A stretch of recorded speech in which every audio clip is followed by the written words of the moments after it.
Wait, what just happened? Why did my OBS just crash? What the fuck was that?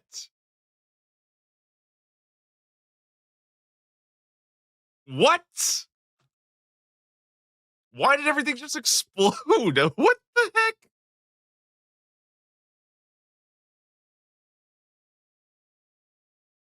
Am I here? Are we back? Also, can we tell what is this? Ew, it's an abundance picker. Ew. This guy's picking freaking endless harvest because he has a real job and he's saying ew to me? Unbelievable. Abundance pickers, get the fuck out. The barbs are in the house. You guys are freaking wild today. What is going on? All right, hello everybody. How you guys doing today? All my shit just literally all my shit just crashed. I opened up RuneScape. I kid you not. I kid you not. I opened up RuneScape. Everything on my computer just crashed. So I'm I am figuring out what's going on. I don't know. I don't know what the issues are right now, but give me like 2 seconds, okay? I heard that there's a bunch of problems right now with the game. I don't know what happened this morning. I woke up, I see that there's people getting killed outside of the Grand Exchange. Like what is happening? What is this? What's going on my screen right now?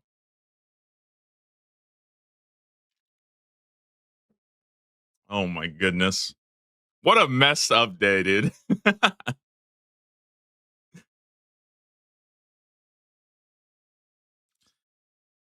right, hello everybody. How you guys doing today? Good morning, Nuberini. Good morning, D&D Drew. Danger Tris. Who else we got here? Gecko, my man, I saw you early coming in. Equinox. All right, how's everybody doing today?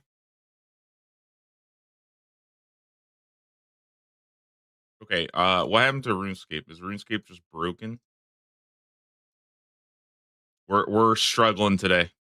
Okay, there we go. Guys, do we get the drop today? What do you think? Should we get the drop today? Yo, come. Okay, let me read this. Compute Global Hyper Meganet. Thanks so much for the Prime sub. Welcome to the club, guys. It's springtime. The Easter Bunny is here. You know what I was thinking, guys? Now, how many people here? Okay, raise your hands, everybody, if you were a kid, okay, at some time in your past, okay? So now everybody should have their hands raised. I'll raise my hand too, okay? Who read the story of the tortoise and the hare?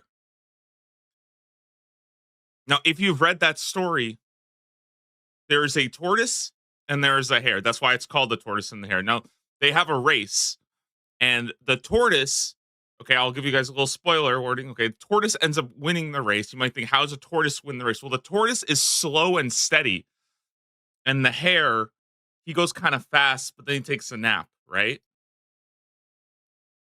I had an idea that what if we get the turtle relic today and the Easter bunny? So instead of the tortoise and the hare, we get the bunny and the turtle. Okay. Now you might read that story. You might think, okay, well, doesn't the turtle relic win? Because the turtle relic is slow and steady, and slow and steady wins the race. That hare took a whole nap and he still almost won. You guys are going to sit here and tell me that the turtle is the winner of that story? That guy got a whole ass nap in. Imagine how tired that turtle was at the end. I think that the rabbit was the clear winner. And look at this. Look at this. I'll show you guys a little thing here. Okay, look. If you take the word abundance and you separate it, there's the word bun in there, and bun is the first part of bunny. Thoughts? Thoughts?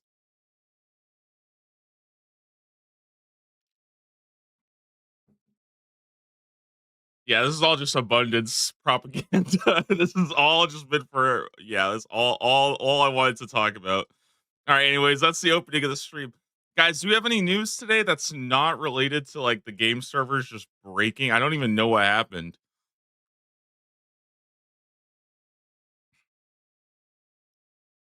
We said some Brio for 8 minutes. Yo, Danger Tris with the Prime sub 6 months. Thank you, thank you, thank you. Dance is also in there.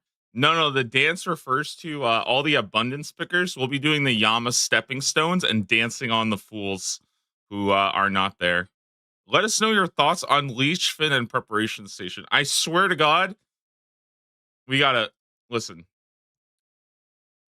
Jagex, I love you. I love you. It's time to let go, okay? All right? It's time to let go. It's not happening. All right? At this point, it's just getting desperate. This is like when I texted my ex-girlfriend for the 8th time. Okay? Like we just let it go. It's okay.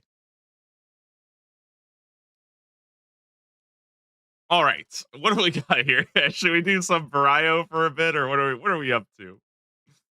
We're gonna get the planning sheet this year. No, it has been unfortunately, guys. I talked to Gecko last night. Okay. I know a lot of you guys are really, really sad to hear about this, but we will not be getting a planning sheet this year. That's not going to be happening. Um, However, because I know a lot of people really like it, and a lot of people were interested in that, we are working on the league's planner website instead. So hopefully that's a fair trade off. No planning sheet, planner website. Um, yeah, but it's coming soon.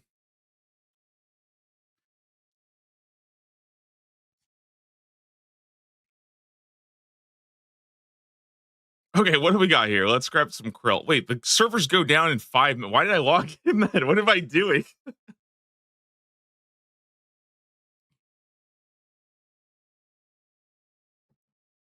Tortoise ends with E. Abundance ends with E. Yes, so does hare end with E, and so does turtle end with E.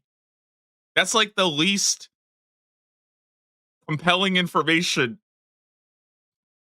at all. That doesn't get us anywhere closer to anything. That's just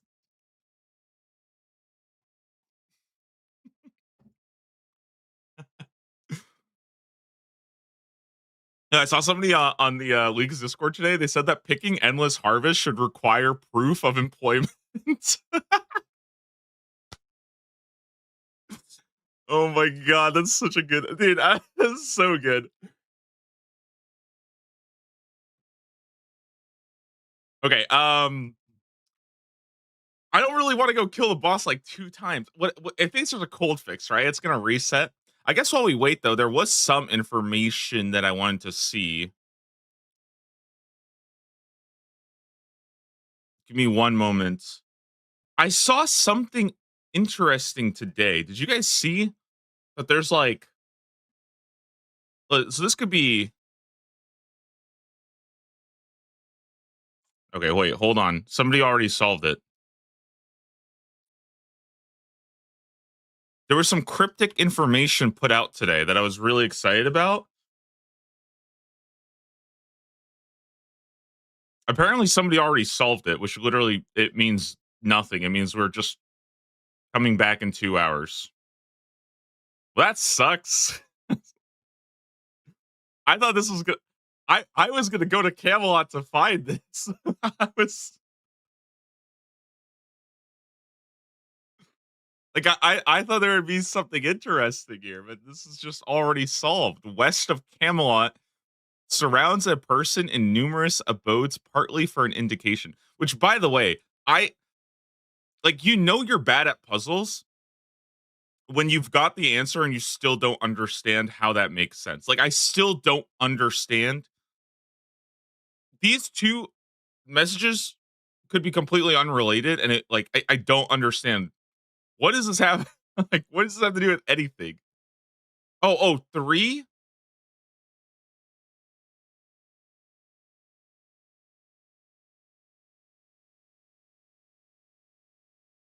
Three, three, 2, 3, 5.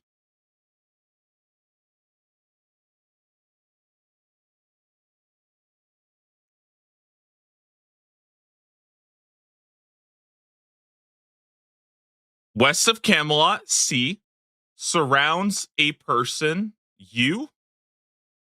in 2 hours.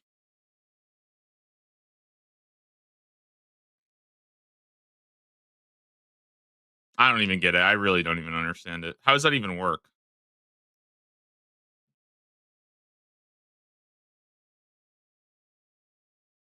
Do you feel like Jagex is locked in that roughly noon-ish EST? Yeah, I think it's a 9 a.m. Pacific is what I use as reference, which I believe 9 a.m. 9 a.m. Pacific is 5 p.m. Jagex time, and that's when they get off of work, presumably. So I think it's kind of fun because they just like drop it. Like I imagine, basically what I imagine, like this is my like fan fiction, is like Mod Sarni is sitting there, everybody's leaving to go to work, and then he like drops the reveal, and it's like mic drop, and then he just drives home. Like just drives home and just sees people getting like just going off. I think that's the coolest shit ever. That's my little like fan fiction about about leaks.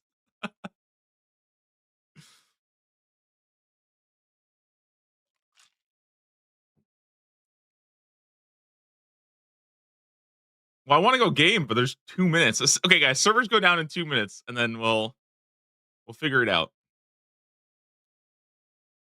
Very natural for abundance pickers to struggle with puzzles.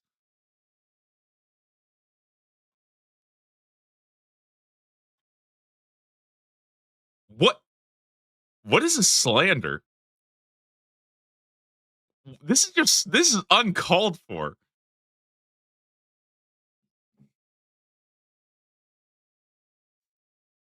Bro, it's a Crystal Fisters, okay? You guys can't read past 2 lines of text. You guys just punch rocks and karate chop the tree. All right. Do you have any new information, by the way? Anything new we could go for?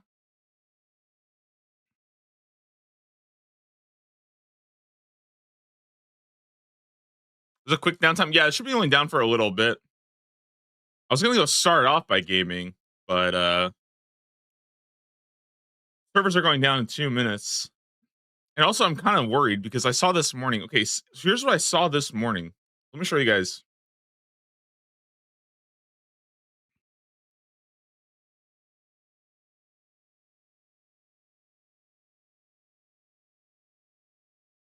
So I was like getting ready to like go in, play the game.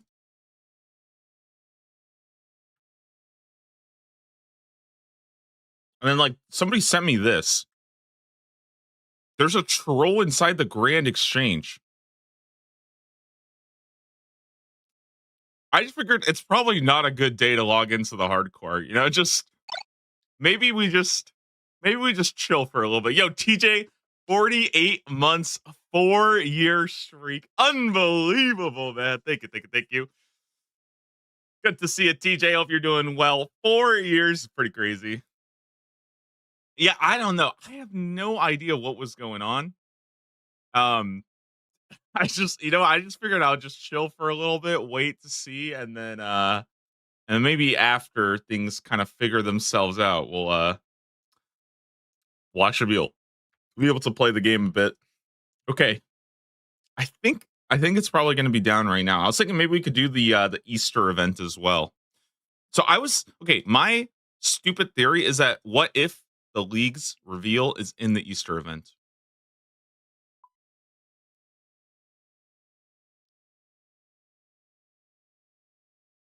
And we just don't know about it yet.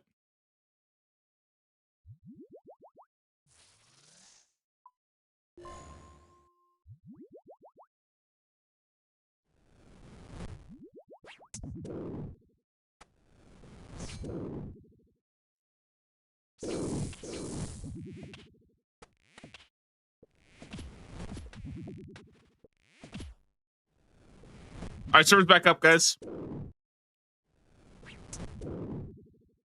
Usually a lot of trolls all over the game. Well, I thought that originally that was just like I thought that was just like when they said there's trolls at the Grand Exchange, I just read that as like somebody's trolling at the Grand Exchange doing something silly. But no, they were like actual trolls.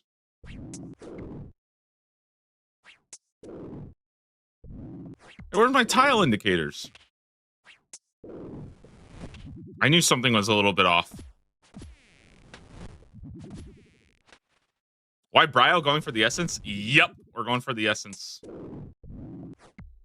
What else? What else would I be doing while waiting for League's teasers? You guys want me to do actual hard content? Hell no. We're prepping for the Brio grind. Because I won't be able to do the Brio grind in League, so I figured, you know, I got to get that all out of my system now.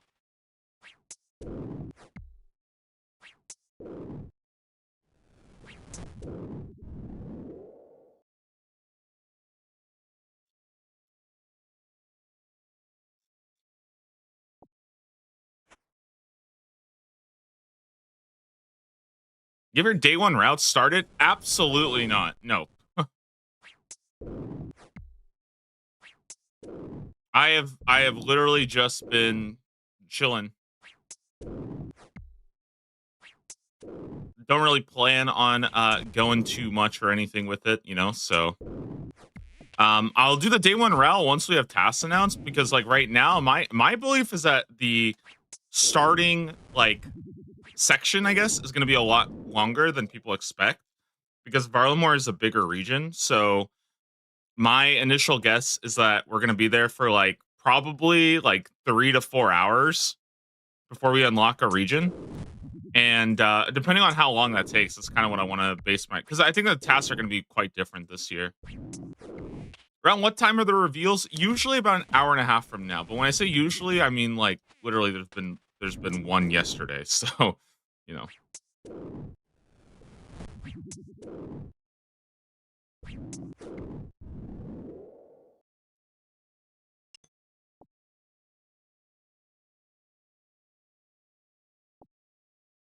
We'll chill for a bit. We'll hang out. I don't think there's too much to talk about, right? We got like Minion Relic yesterday, but that's nothing crazy. Guys, what do you think we get today? What do you guys think?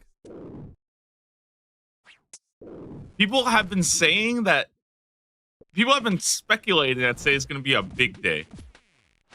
What do you guys think? Is today going to be a big day? Because last year, okay?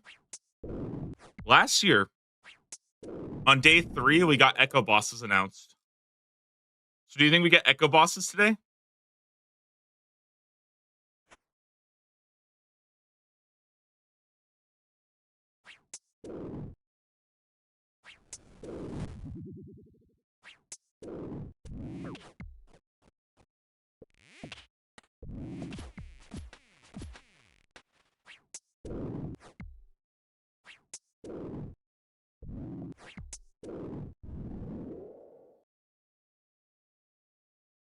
Already confirmed it's Ecothermy for Kandarin. Yeah, well, I saw that. I don't know if they said it was Ecothermy. I know that they said that it was what's it called?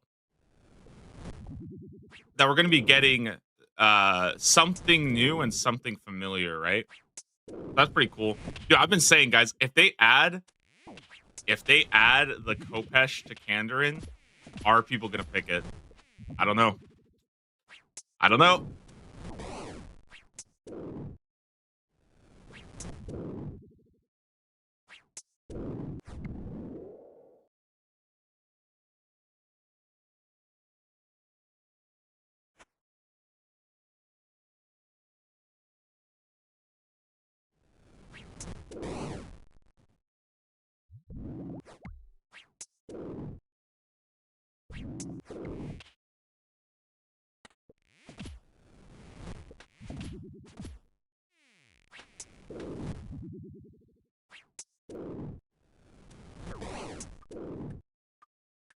Okay.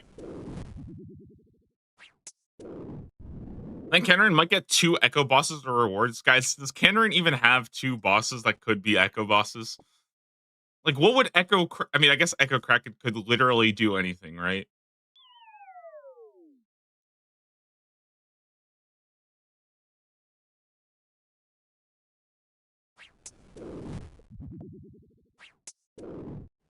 I honestly... Okay. I just read this thing, the Ballistic Attractor schematic. I thought I was playing like a private server for a second. I had no idea what this item is. I kind of forgot that they added this, but this is the new this is like the thing that gets you your cannonballs back, right? And sailing. Because I saw this, I was like, actually, what is this item? I've never seen this in my life before. So,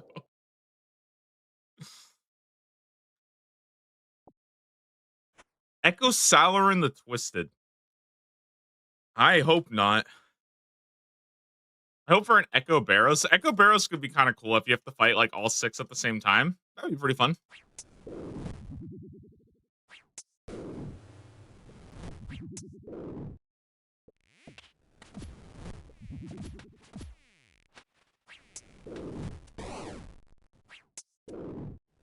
Looking forward to play. Are you going to be making another guide? Yeah, I'll probably be having some a good amount of guides for League 6 once we get a little bit more like locked in news and stuff to work with. Right now it's just all kind of early reveals, right? So not too much to talk about yet.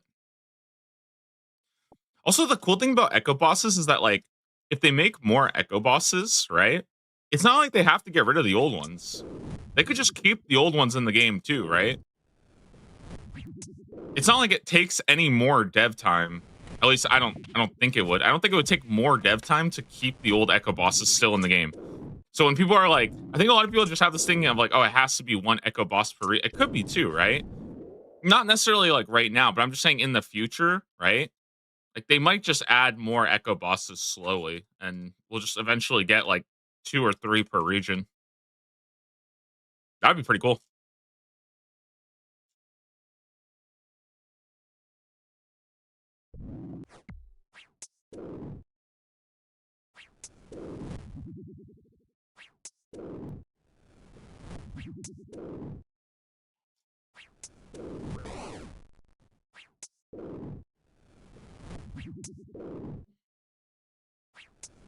Okay, what have we got?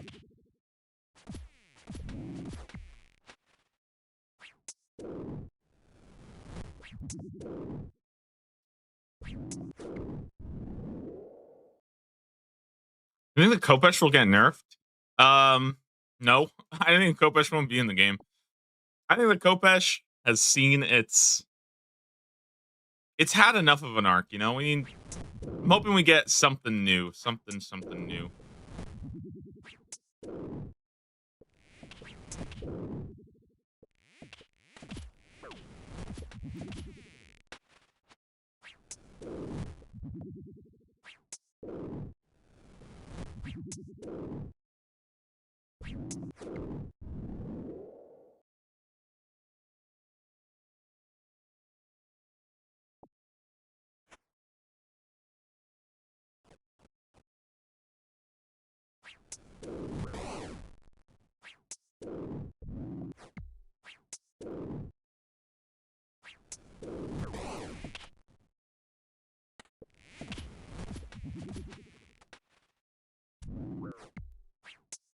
Really hope we get a new reveal and not a reskinned reveal again today.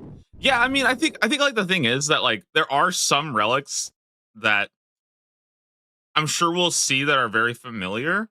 But the tier 1 relics I think were all pretty cool this year and stuff. So I hope we get something kind of new. I don't know. I thought about it a little bit where like I think I don't really like the minion relic very much, but I wonder if it's like a very popular pick overall. And it's a very like easy to use, simple one, you know? I don't know. Like it might be more popular than I expect based on the numbers.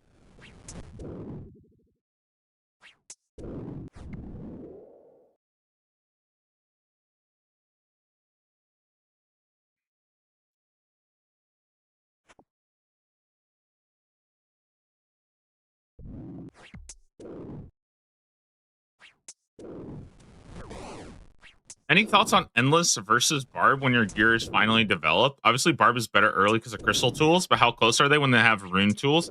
So what I've seen is that when you have rune tools, Endless Harvest does end up being like pretty comparable because you can do like teaks and iron, things like that.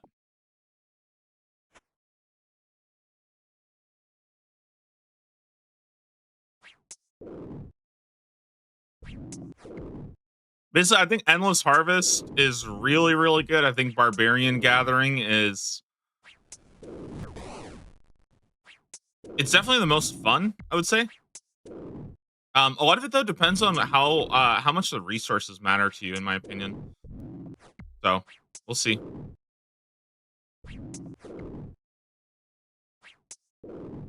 For me, I think Barbarian Gathering and Endless Harvest, we're gonna have to wait to see if there's a relic around like Infernal Gathering or something like that, because I think that probably changes the perception of those two the most. But currently, I don't know. I think I'm kind of leaning towards like just pick whichever one you want. You know what I mean? Like they're both pretty close to each other. I can see kind of the perks or the pros and cons of either. I think for most people, Endless Harvest will end up being stronger just because it's more AFK time. But I also think Barbarian Gathering will be more fun for most people. So it's like, you know, it's I'm a little conflicted there, where it's like I think Endless Harvest is slightly stronger. I think Barbarian Gathering is a little bit more like fun when you're actively using it. It's gonna feel a bit more like leagues, if that makes sense. So hard to say. Are we not Abundance Gang anymore? No, no, I am still, dude. I am fucking head over heels for Abundance. I love Abundance. I think I was chatting with some of my I was chatting with some of the homies from DMM earlier today, and dude, I am so like I don't know if I am just in like an echo chamber right now. I think Abundance is so fucking good. Yo, Thirst, thanks so much for the resub. 29 months. That is huge. Huge, huge, huge.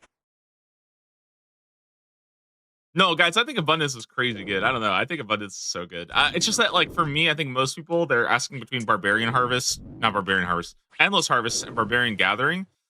And I think right now I'm basically, like, split 50-50 on them. Like, I just don't really, I don't know. I don't really care that much about it. Tomcat, thank you so much for the Prime sub 2-month streak. Thank you, thank you, thank you.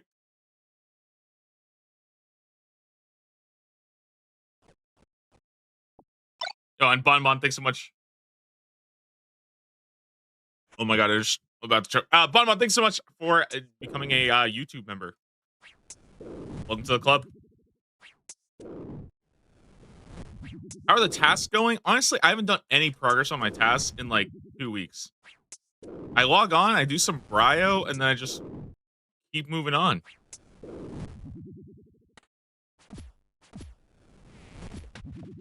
No, I've just been taking care of like real life stuff before I had a leagues and stuff. And then I've also been changing my sleep schedule because I need to start waking up at early. Today I woke up at 6 a.m. I slept in a little bit. Because if you guys don't know, Leagues comes out for me at 4 a.m. So I'm trying to completely change my sleep schedule so that I'm like waking up at like 2 a.m. in the morning every single day. Which is I mean, it's so fucked up. Like it's so fucked up.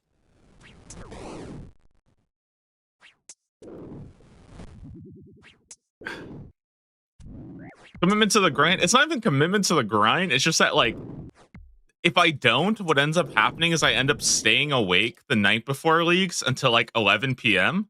Right? So I'm up until 11 p.m. and then leagues comes out at like 4 a.m. But the relic list and like a task list would come out at like 2 a.m. So I end up sleeping like 3 hours, then doing a 20-hour stream, and it's the it was the worst thing ever. Like it sucks. It sucks. Is it worth changing your schedule for only one day? Kind of, because the day one of leagues is like the most important, you know? I would say most people, you probably don't need to do that, but like for me, I'm obviously gonna be up anyways, you know? So, and I can't really like I don't know, like sometimes hard for me to sleep the night before, so might as well just change it now. Double Shine is old now. Dude, I'm not old, okay? It's just actually hard to. It's like I'm trying to game on leagues.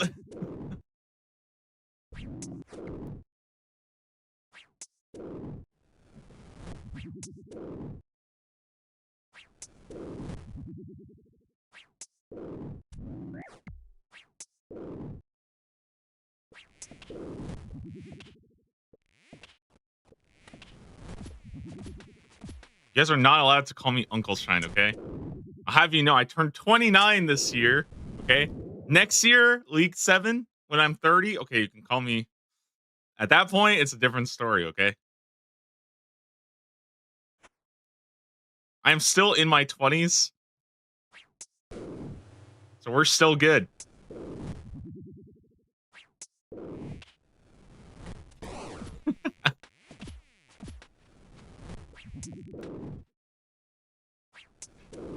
All the 30-year-olds in chat just now, they're just like, oof.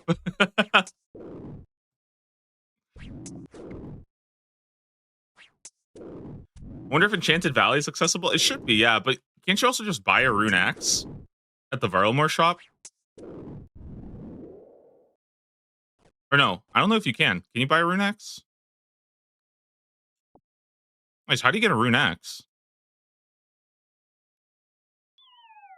Oh, it's an Addy axe.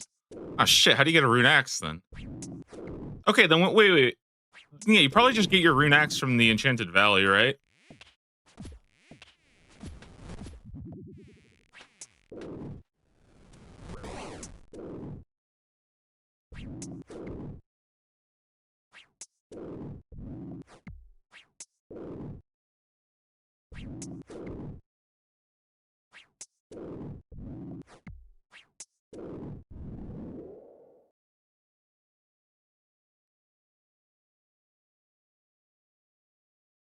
Enchanted Valley was a huge waste of time. Yeah, I don't plan on going there either, so just take the Addy axe. Yeah, just take the Addy axe and chill.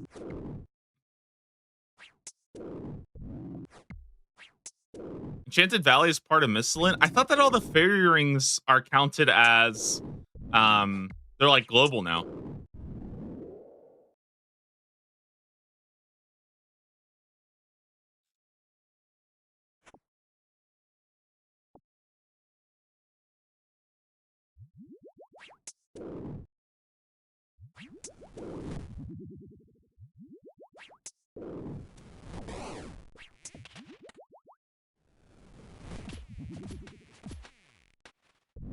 Sire is global, yes. But guys, don't worry, Sire's actually kind of good now, okay? Because you can do damage to Sire while he's walking now, so Sire's actually kind of fine.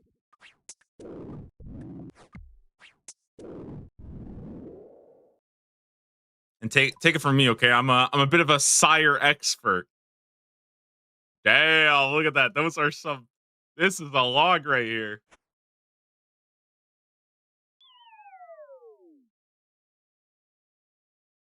This is crazy though. 6 unsired, by the way, and 428. That is nuts.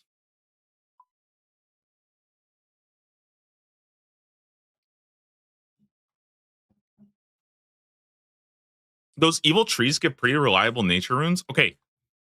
Speaking of nature runes, guys, I found out today, or yesterday, I was doing this calculation. Apparently, if you alch nature runes, okay, you can actually profit from abundance by alching your own nature runes, which completely breaks the laws of equivalent exchange and should probably not be in the game because that's again playing with the laws of physics. But it is a real thing. You can do it. You can buy nature runes from Tal Teclin, and you can alch them even with low alch, I believe, and you'll make more money alching the runes than you spend buying them.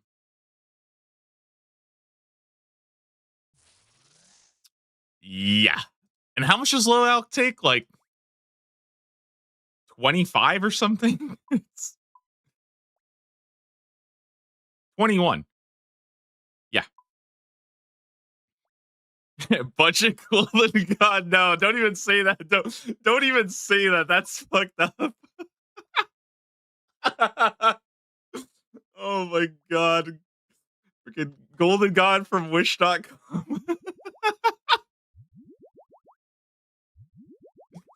It's the IKEA version. You gotta do it yourself.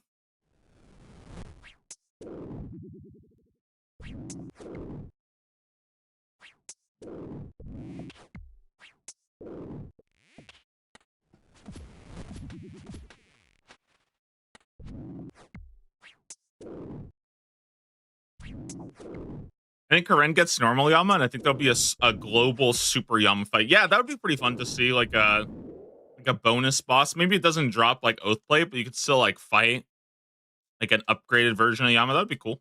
Maybe to like do the contracts. I don't know.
What time was yesterday's reveal? It was about 23 hours ago.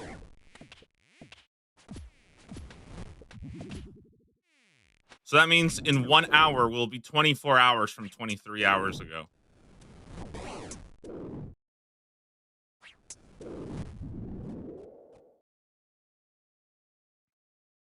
The whole of Misthalin is going to be a boss instance. No, on the blog they said that you won't be able to see Misthalin on fire from the desert, which is kind of horseshit. You're telling me that when I pull up to the desert and I look over, there's just gonna be like 100 goblins just running around, chilling.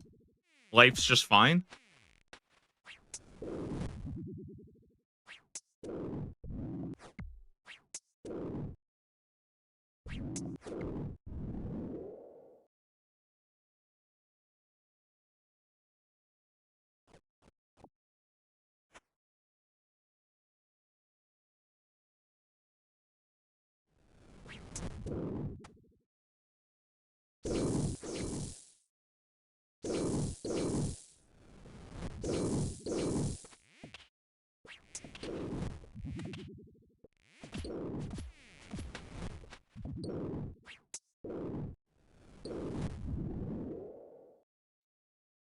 You know, I saw it yesterday with the minion announced, and so many people are like, "Yeah, I'm choosing the spec relic over this," and I love how many people are just instantly they're just like, "Yep, I'm just choosing the spec relic that has not even been announced yet." Because the spec relic is it's just always broken, right? Every year, it's just broken. You don't even have to like think about it.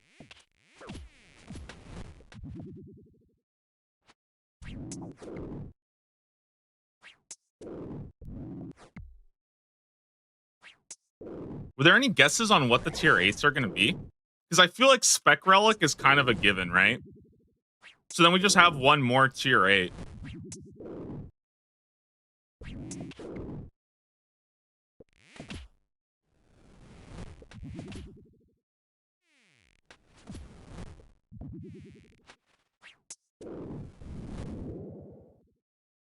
Spec minion sheet death. Yeah, the ones that I've seen is spec relic, minion, sheet death, or like last stand. Those would be like the three that I would kind of expect to see.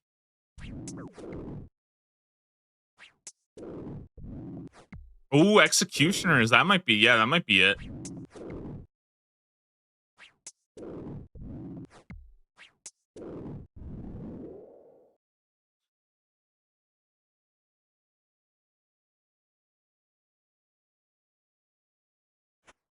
Dude, I feel like cheat death is so fun in leagues though. Like I've always been such a big fan of cheat death. It sounds like the noob relic. Like people will always be like, "Oh, you only need cheat death if you suck." No, dude. Cheat death is actually like the In my opinion, I think cheat death is actually more fun if you are like experienced with the game because you can use it in like really creative ways to like skip phases. Like, who remembers doing like Theater of Blood and just running through the soda seg maze, you know, and just skipping it? The worst part is, I remember when you would pull up the soda seg and you would ask, like, does everybody have cheat death? And that one guy is like, no, I don't have cheat death. Can we do the maze the normal way? And literally everybody just kind of like looks to the side, like, ooh, okay, buddy, you know, good luck eating food, I guess. Good morning, Kosef. How you doing, bud? Yeah, we were just talking about the nature runes earlier, about how that feels like cheating, you know? Like that feels illegal that you can alch your own nature runes and make more money.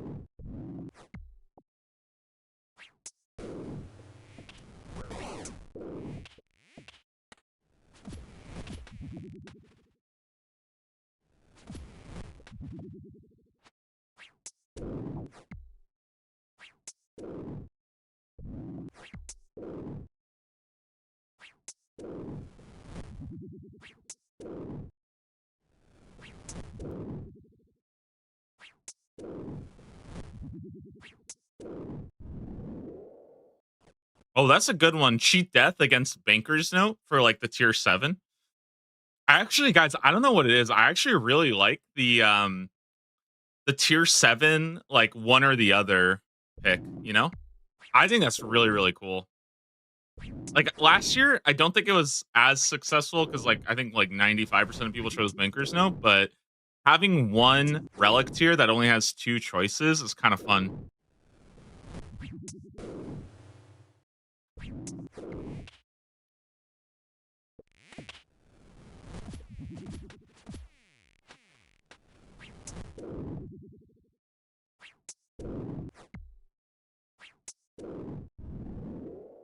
Are you leaning range or melee or mage this year?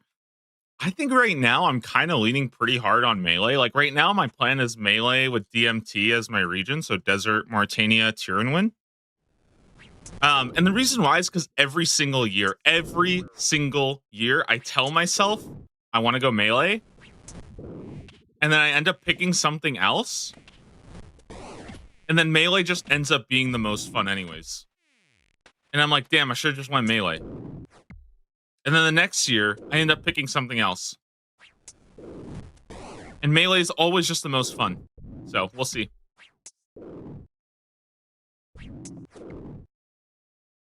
The reason why melee's always been really fun though is because I think melee has the most like weapons to interact with. So I feel like the progression there is kind of fun, and they're actually like kind of niche. Whereas like with range, for example, you could literally just Tebow everything, right? And like with melee, there's like Sunlight Spear, you had Kopesh, even like Fang was kind of fun to have. Dragon Claws, DDS, Door Build. I mean, I feel like I could just go on Scythe, Noxious Halberd. Like, there's just so much that you can do with melee. And I don't think the other styles get anywhere close to that kind of diversity. Yeah, melee also gets spec weapons, which is really huge. I mean, range does have ZCB, right? But fuck that, dude. I'm not doing that grind. I'm not grinding next. Hell no.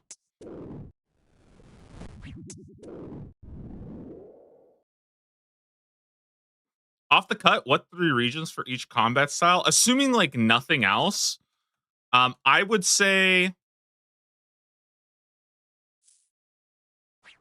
yeah, assuming no other information, your best 3 regions for melee are probably Mauritania, Tiranwin, maybe, and like, I don't know. I don't really know.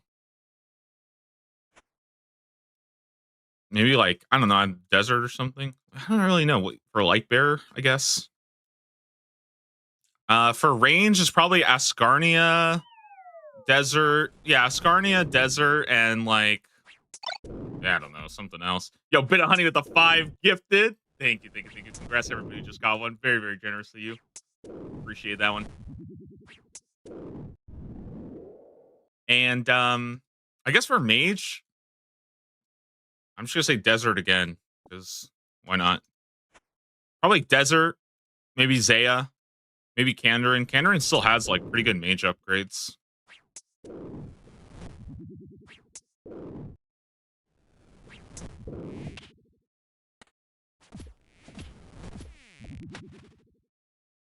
What do you think will be revealed today? Well, last year on day 3, Echo bosses were revealed, so that could be cool. I don't know. Can we see some Echo bosses coming back?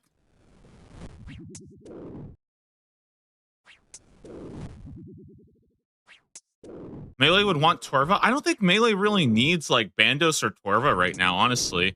I think you could use Radiant Oathplate from Karen, right? And honestly, you could probably get away with just using like Blood Moon from Varlamore. That's kind of the really cool part about Varlamore is because the Varlamore gear is so strong, I feel like you can really get away from choosing other things.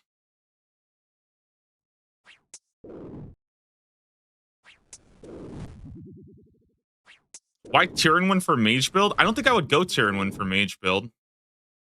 I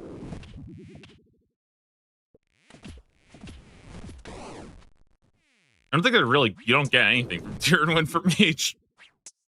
Although, if you have like fire spells, I remember last year I tried doing like fire weakness, elemental, and then doing Zulrah, but I don't think I ended up working out very well. So you'd probably go like Zaya. If you're doing mage, you'd probably go like Kandarin, Desert, Zaya, or something like that. I don't know. I don't even know if you go Desert. Probably just for ancients, I guess.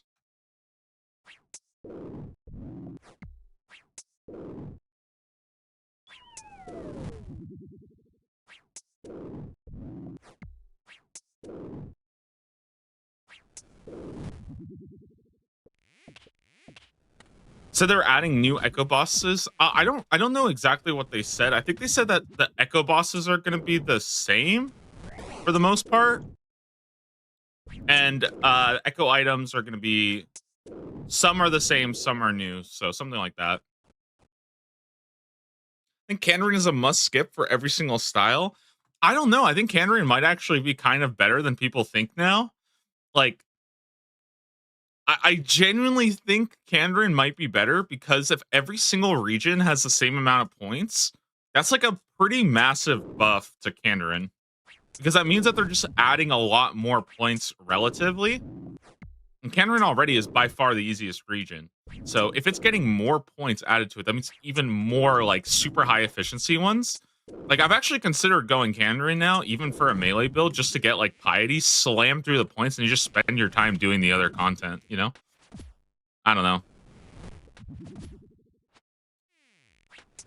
More monkey laps? Oh my god, yeah, all the points are just added to monkey laps and chompies now. Oh, that would be fucked up. Like, do you guys know what I mean? Like, if it is a very, very easy region, and there's a ton of points to get from it, because I'm going for like a dragon rush, right? Like I want to get dragon as fast as possible. But it's actually like kind of gone up on my priorities. And Piety is still really good. Like Piety is very, very good.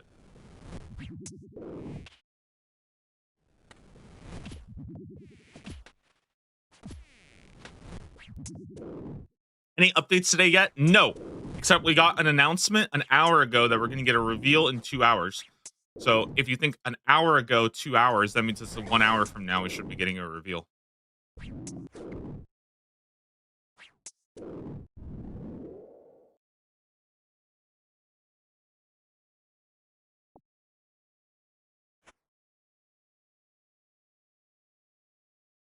Wouldn't benefit from having it early because it'll take you a while to unlock. Yeah, that's a good point. I actually think Morytania first might be the way, because like let's say you unlock your first region in like 4 hours or something like that, right?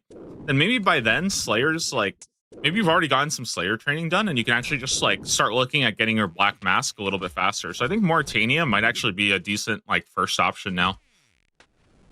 It really just comes down, I think, to how easy the tasks are and how I think easy the, like, I mean, again, a lot of it also comes down to Echo bosses, right?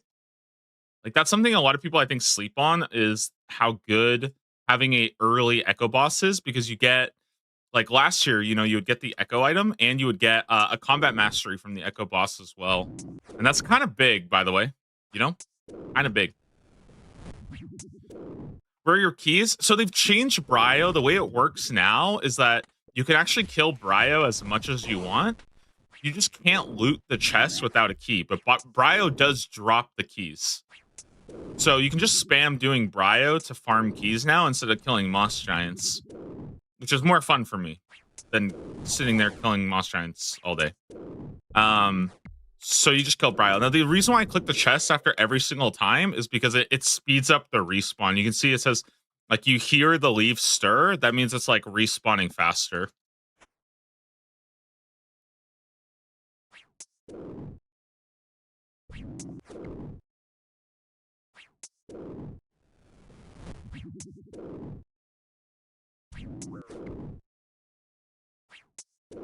Given things they said about wanting combat to be more flexible, any thoughts on how they do that?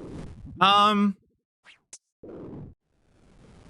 I mean, I think they're probably just gonna like keep leaning into more of like the hybrid style where you can like you have like a main style, but then you also have like an off style that you're kind of decent at, you know? Um, the only thing though is that I do kind of wonder if it would be cool to have like I don't know how you would balance this. This is like such a hard question. I honestly don't even know if it's possible. I do kind of wish though that if they're gonna add like a hybrid style, right?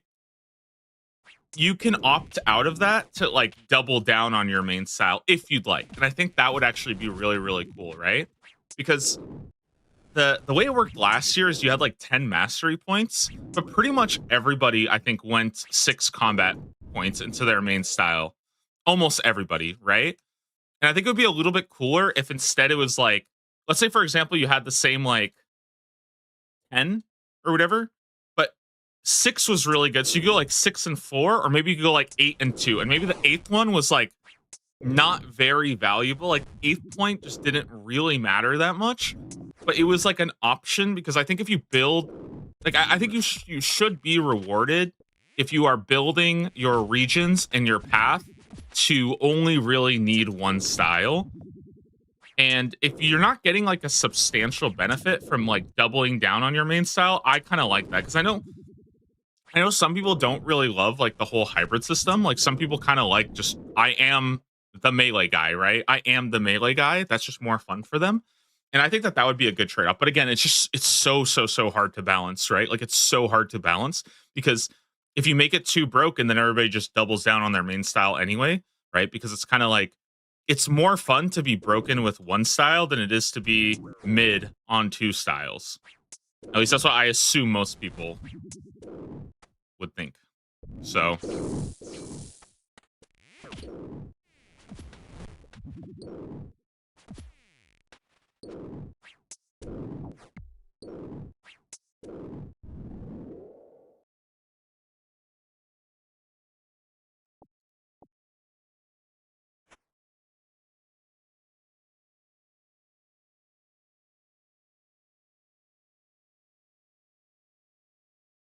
last leagues, I felt like your secondary style was so much worse that it was useless. Exactly, that's the thing. It was like you weren't really a hybrid, but I like the idea of hybrid, if that makes sense, you know?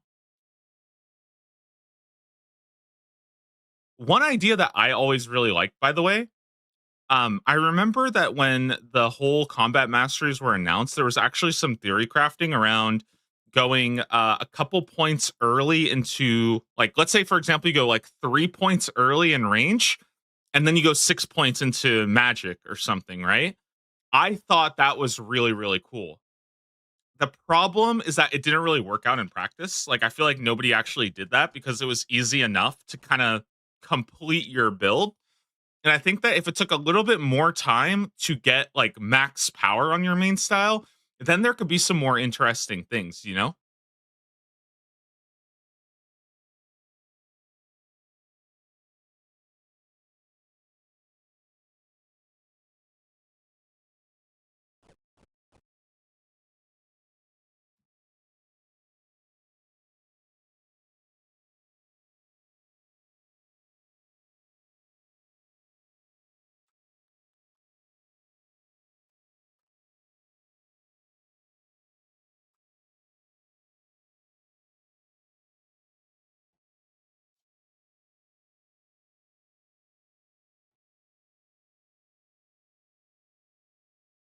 Okay.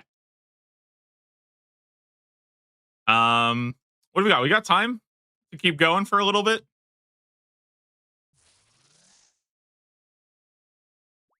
Jack say they're giving us 2 spoilers. I think there's only 1 per day.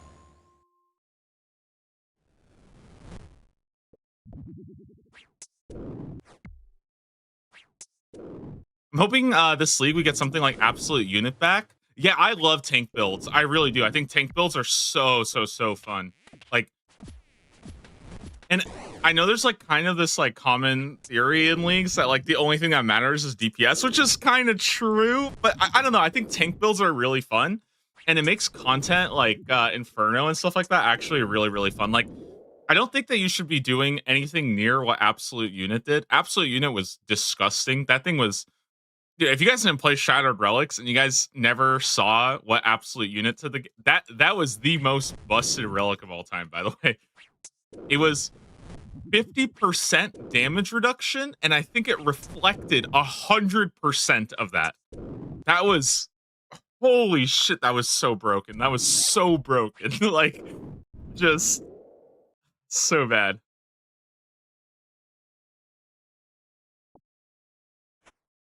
Tank builds are bad for the KC task. I think as long as tank builds still do competitive damage, you know? Like, let's say there's a tank build that does like 80% of the damage of like the high end. I think that's still fine, right? Like, you can optimize it. I personally I really like the full glass cannon style. Like, I really like that with blowpipe, where you are doing super amounts of damage. Like, for me, the most fun is either like full glass cannon or knife's edge, where you're camping 1 HP. That is so much fun in leagues.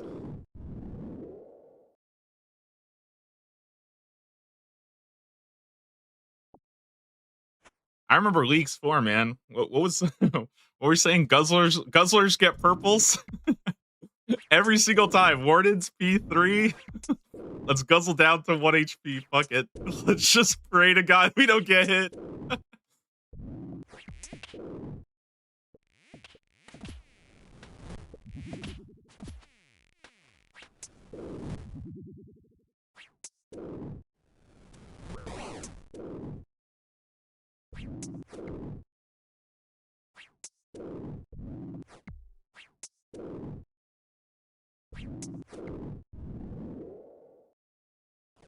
It'll be fun to see. I don't know. I'm really excited to see what they end up doing. Um, I feel like some people are like a little too. I don't want to say too hard on the Jagex devs, but like it was their first time doing combat masteries, and I think that was already like a really cool idea. So I hope this year they've really taken like a lot of like lessons from it, and they kind of know what to like expand and work on, you know? Because I think combat masteries is so cool. Why is he killing Bryo? I'm trying to farm the Bryo essence. That's why. What do you mean? Like, on a spiritual level, why am I doing this? I have no fucking clue. But like in game knowledge, game logic, I'm doing it because I want the drop.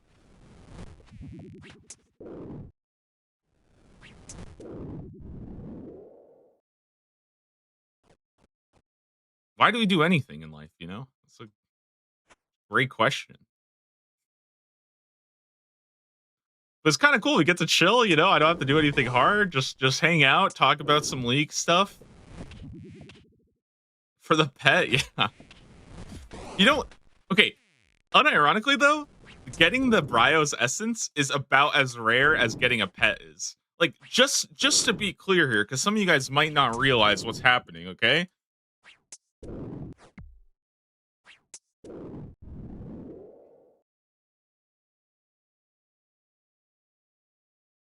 We're at 700 Bryo kills.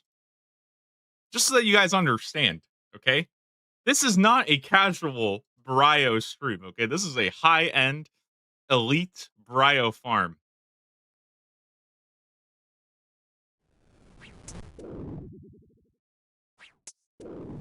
How many keys, though? I'm at, let's see, 48 chests opened. So I'm not even halfway to the rate.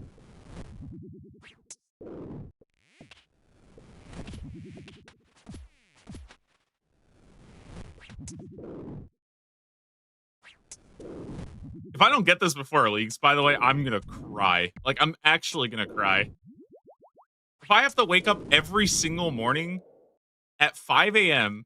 to kill Brio and wait for leagues reveals for 3 weeks straight, and I still don't get this drop, I might not even stream leagues. I might just do this on day 1 of leagues until we get it.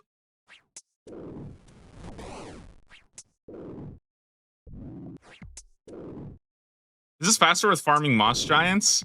I don't know. I haven't calculated it, but I don't really want to do. I don't want to farm moss giants all day. That's just boring as hell. I'd rather just kill the boss.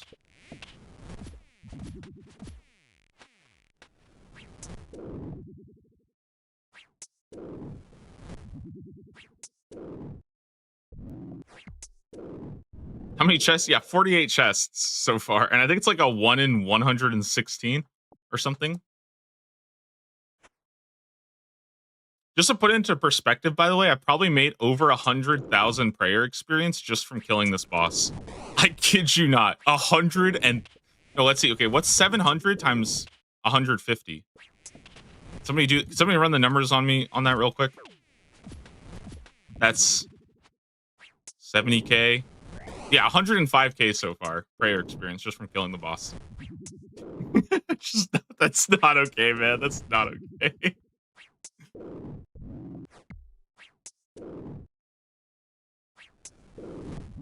Well, plugin is showing spec on your burning claws. This isn't actually my spec bar.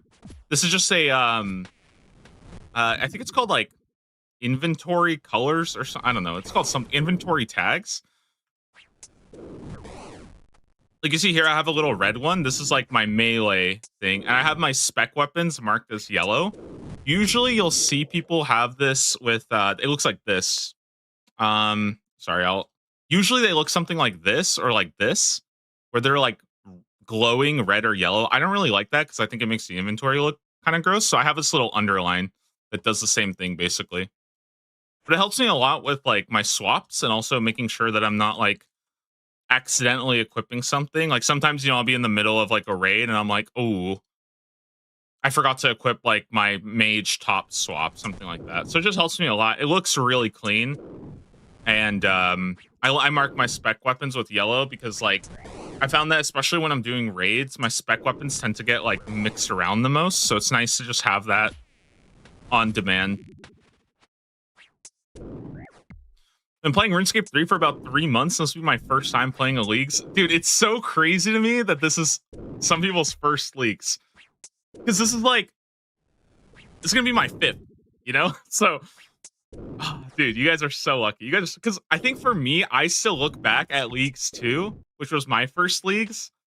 And that one still feels like my favorite. Genuinely, that one still feels like my favorite. But a lot of that is like nostalgia, And it's crazy that there's gonna be people who are gonna have like their first ever like, dude, that's exciting stuff.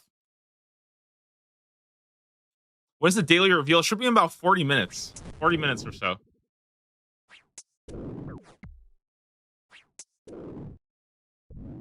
I remember because okay, don't tell him this, okay? But back in like Leagues 2 and Leagues 3, dude, I would watch Foe all day. Like that's why it's really cool to me. Like I still have a lot of respect. Well, I don't want to say I still have a lot. That sounds really rude. But like I really look up to Foe because like Leagues 2, Leagues 3, I would literally be watching Foe like around the clock. Like that's all I would watch. And I think I was watching his stream while he was farming the rune axe.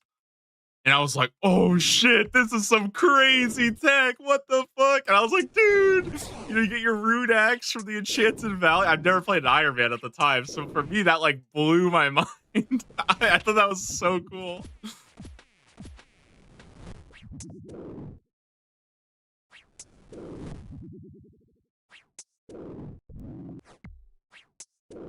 I have fond memories of Trailblazer. I think it's just because Leagues 2 was like so good at the format.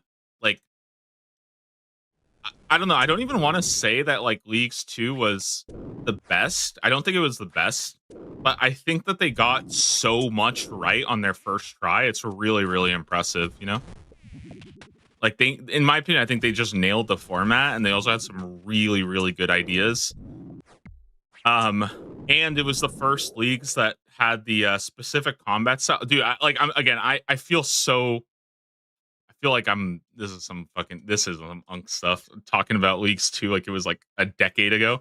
No, but when Leagues 2 announced that you would only get one combat style, that was crazy at the time. Like that, I think that like blew people's minds.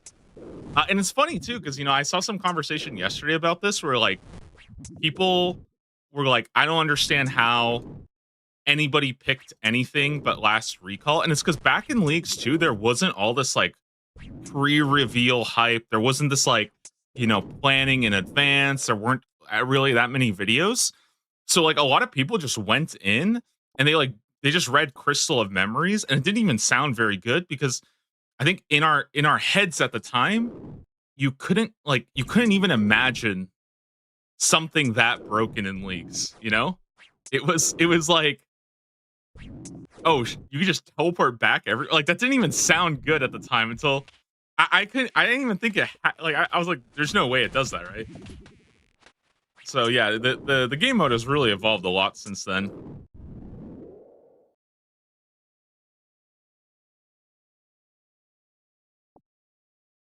Also cool to see Endless Harvest still relevant, because I was Harvest Gang back in Leagues too.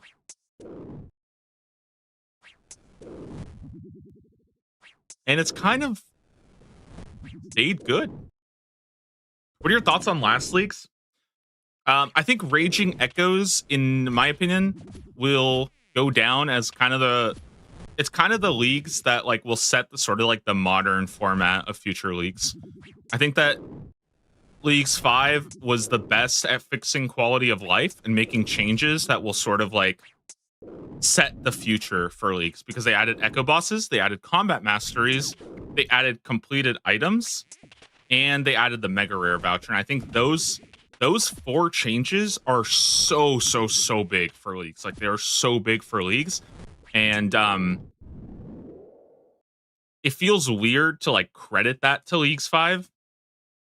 But yeah, that is what I think is really good about that. Yeah, guys, about 30 minutes till the reveal, hopefully. They pretty much said that it's going to be in 30 minutes. So I have very, very good feeling it'll be in around there.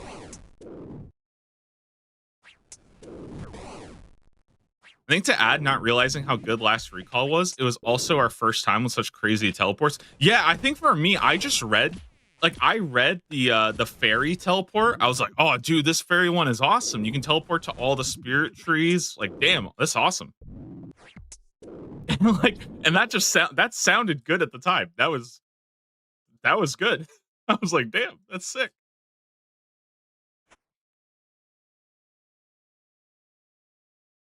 New sandwich in 30 minutes. Awesome. Guys, I actually got a new sandwich today. Look at this. It's a little bit better than the pickles and pepperoni yesterday. It's a turkey bacon with some I think this is cheese. I don't know what kind of cheese it is, but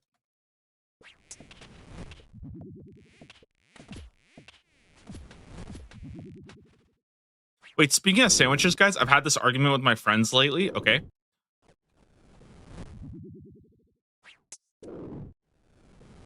What do you guys think about peanut butter sandwiches? Not peanut butter and jelly, just regular peanut butter sandwich. Okay? Because I realized this like 15 years ago in my life that it's not that I don't like peanut butter and jelly, but the jelly, it takes the average of the sandwich down. So it's a worse sandwich than just a peanut butter sandwich.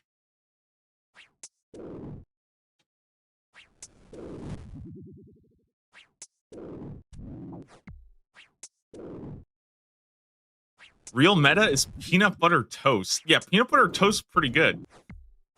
But like I don't know, I just take 2 pieces of bread and I just layer out some peanut butter and then I just eat it. And I do that like probably at least once a day.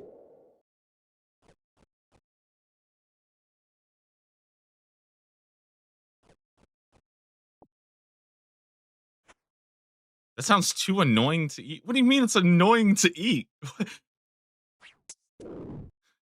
How is how is that even a comment? It's too annoying to eat peanut butter and bread?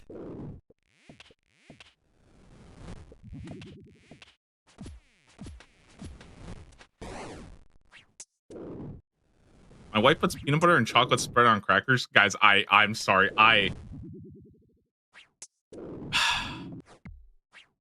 I kind of hate peanut butter and chocolate together. I'm not a fan. Not a fan.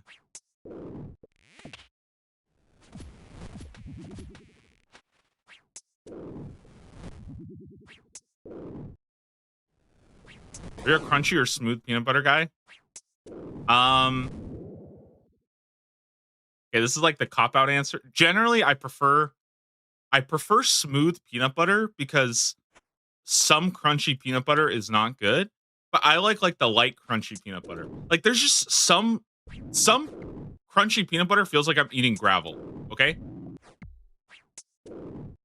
And so if I had to pick, I would rather pick smooth peanut butter than crunchy peanut butter just because it's like a higher probability of it being decent.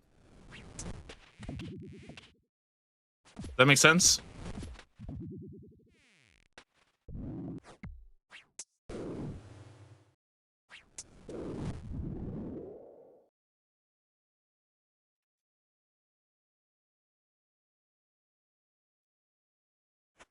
Unsubbing, unbelievable. That's just crazy. Because I'm a smooth peanut butter kind of guy. Fence sitter. I'm not a fence sitter, okay? There's a very clear logic to this, okay?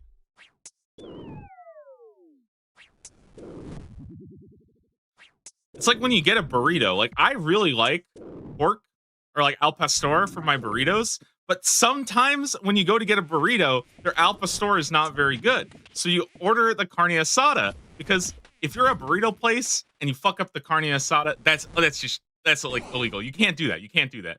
But some places do fuck up their al pastor. So it's the same logic. Okay, it's the same logic. You just go with the safe option. Considering going raidless plus wilderness on the main, any thoughts? I don't know. I like having one raid region, especially because this is I saw this yesterday, and I'm pretty sure this was confirmed. All 3 of the mega rares now, I believe, are global tasks, right? Am I making that up, or is that confirmed? So Shadow, T-Bow, and the Scythe are all going to be tasks for everybody, which is kind of cool because it means as long as you have one raid region, you have 3 of those that you could grind for. And I think that's pretty cool. It's still, I mean, again, it's still a lot of raids to do, so it's not like most people are going to be doing this, but yeah, I like the idea of having one raid for sure. But I don't know if like you have to have it. Like I think in general a lot of people sleep on the raidless options. I think raidless is pretty cool. Also, the nice thing about raidless is that it feels like your gear progression, if you don't have any raid region, is a lot more like creative. You can kind of do different things because the problem with having a raid is that the gear is just so good from a raid, and you're not really limited as much. Like you can kind of start sending raids with literally anything, and that's kind of what a lot of people do is they just send raids until they get broken gear, right? And so I think not having a raid just gives you like more creativity, and you can use like different variety of weapons.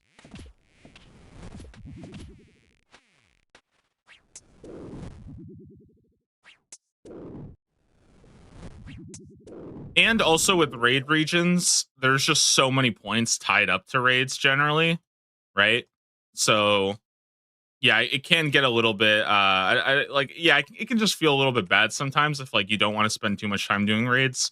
Like the raidless regions typically have a bit more diversity there. If it's a global task, why is it region locked behind a raid region? I think they said that that's the one exception is that the 3 mega rares will be achieved by everybody. So if you want a point cap basically, which again there's like literally 50 people who point cap, so it's not really relevant. But if you want to get every single point in the game, you need at least one raid region.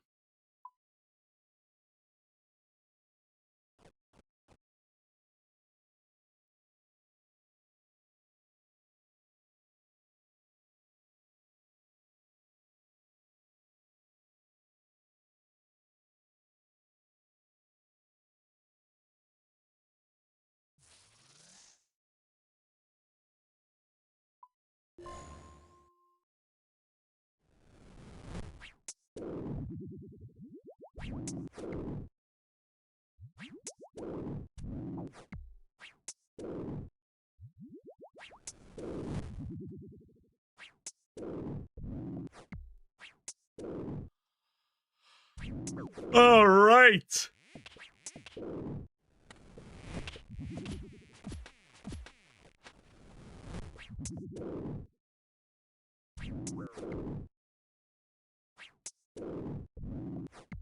Any thoughts on your first region? I'm going to be going right now I'm currently leaning towards desert first.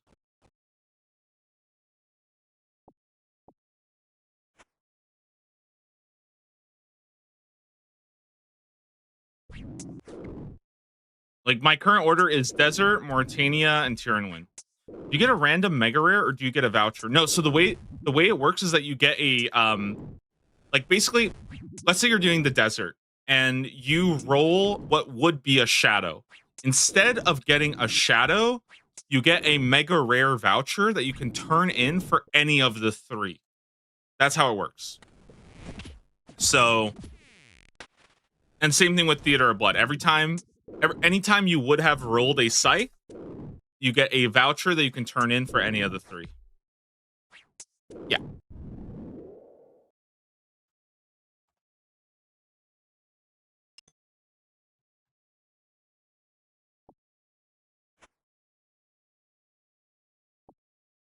Everyone hypes up Zaya, but then you have to remember the 20 hours of aerial fishing in Wintertodt. Dude, am I a Zaya hater? I might be a Zaya hater, by the way. I've thought about it. I don't like Zaya anymore.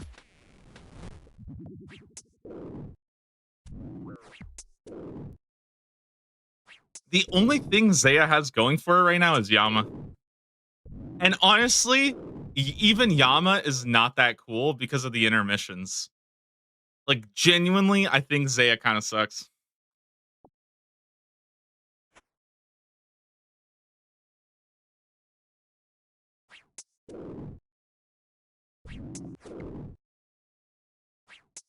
I want Endless Harvest to work on aerial fishing. There is no shot it works.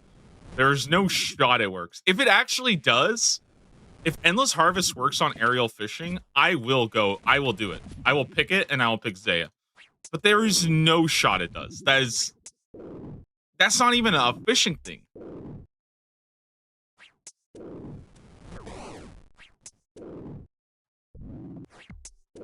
I think we'll all fight Yama. Yeah, I think it would be cool to have like a extra Yama fight, you know?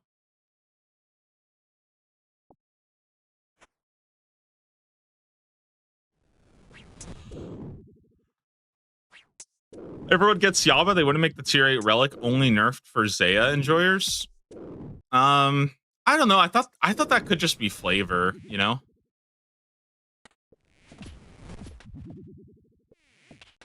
I don't really like take those things super seriously because I just read that as like a flavor change, you know?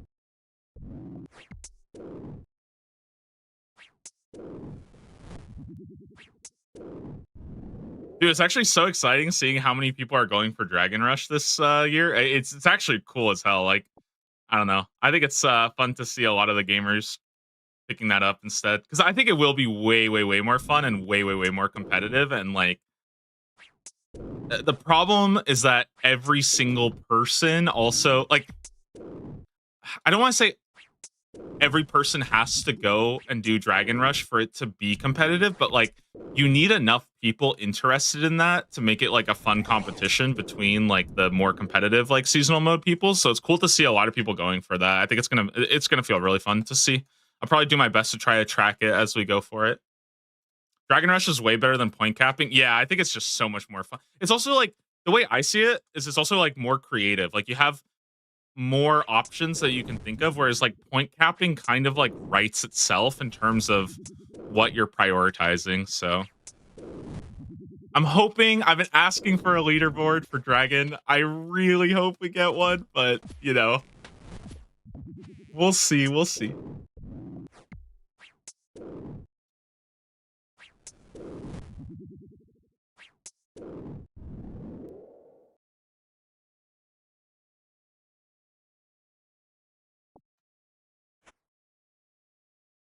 One day closer.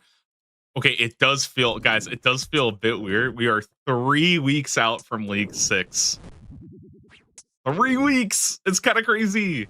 Usually league season is like 2 weeks. Now we got 3 weeks.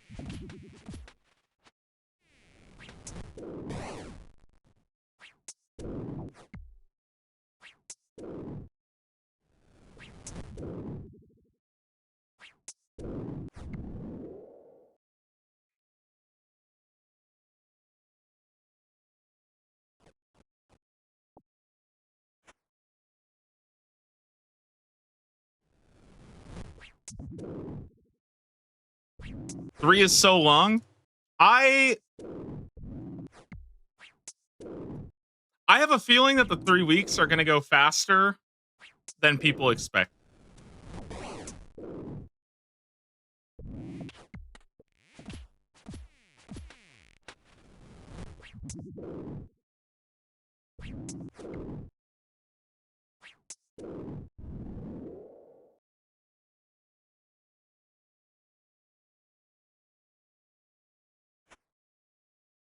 I saved up so many vacation days. My coworkers keep asking why I take 3 weeks off in April. Wait, so you took 3 weeks off just before leagues just to sit here and be in my stream? Damn. That's awesome, man. I appreciate that. Hopefully we get the task list somewhat in advance. I think we will actually get like more of the task list early because like there's so much to do in Varlamore. Like I was actually thinking about this yesterday in terms of like the amount of different content that you can do. And I think like if my suspicion is correct that you're going to be in Varlamore for a lot longer than you were in like Mistalin and Lumbridge and stuff, I think that there's more like specialized tasks that you can work on instead of like what I call like they feel like filler tasks where you're like go cut an oak log, go talk to this guy, go complete sheep shear. Things like that are like they're like filler quests. They're not really real, you know?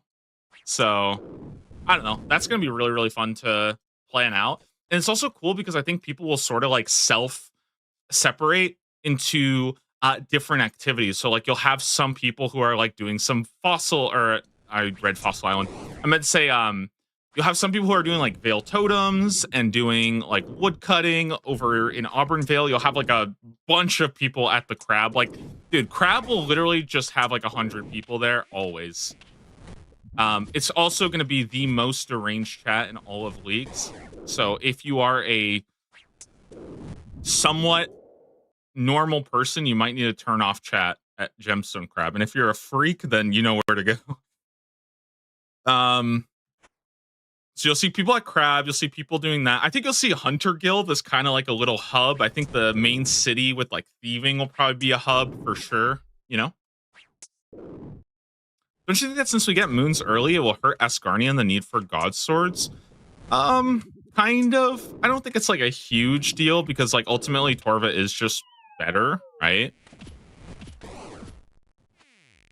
I kind of get what you're saying though, where like Varlamore is so strong that in some ways it does kind of hurt the region choices because you're not as pressed for like specific content. or you're not pressed for specific gear. I'm curious to see how that's gonna go, you know?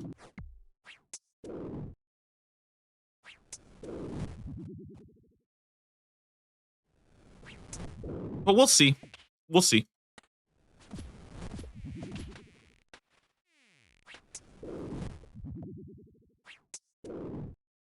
Which plugin stacks similar chat messages? Yeah, this is called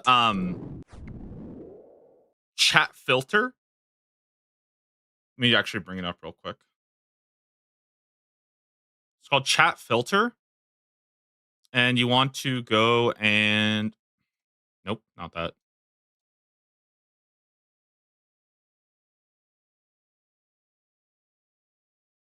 Collapse game chat. This is what you want to click. Chat filter, collapse game chat. And it'll stack them all up like this, and it's really, really clean. Honestly, this is like top 5 plugins for me. Highly, highly recommend. It makes things look so clean. And it's also kind of cool because like you can see here, untradeable drop giant bones. It's kind of like tracking how many kills I've done, which is kind of cool to have sort of like a tracker built into the game in the chat because you don't always see like your boss kills. Like obviously this isn't my total, but it's like, oh, I've killed Bryo 94 times today. That's pretty cool, you know? Nice to have that.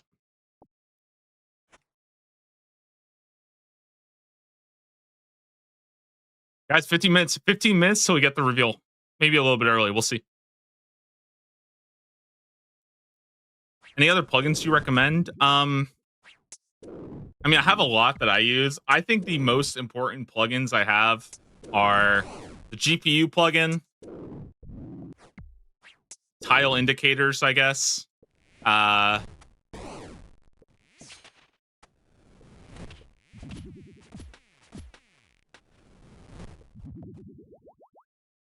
I'm sure I'm missing some. Oh, I think, okay, if I do like top 5, it's probably like menu entry swapper, GPU plugin, chat filter, and then maybe tile indicators. And those would probably be, that would be my top 4 if I had to throw those.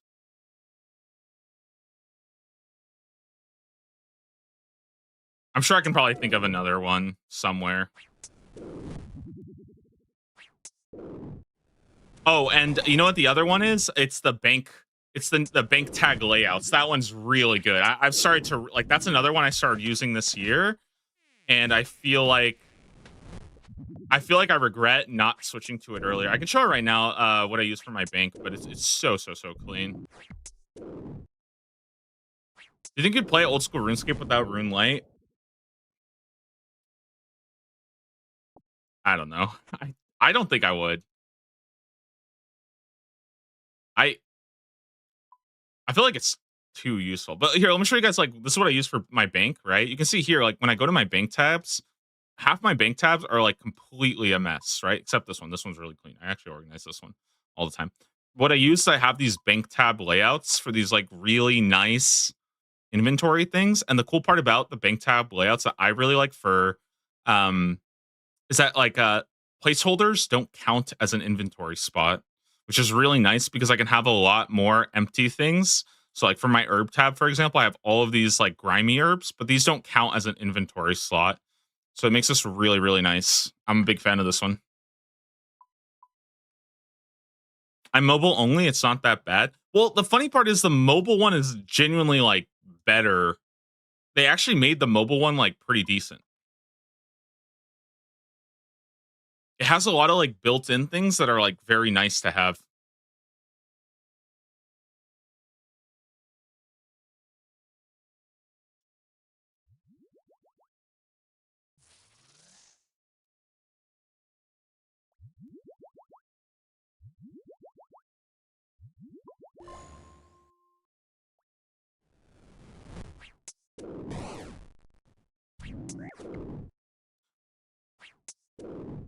Have you checked out the Task Tracker plugin? Is that the one that was used last year? I remember I liked the Task Tracker plugin, but it would have a couple issues with it where, like, sometimes it would just, like, break the game. I think that's why I stopped using it at a certain point.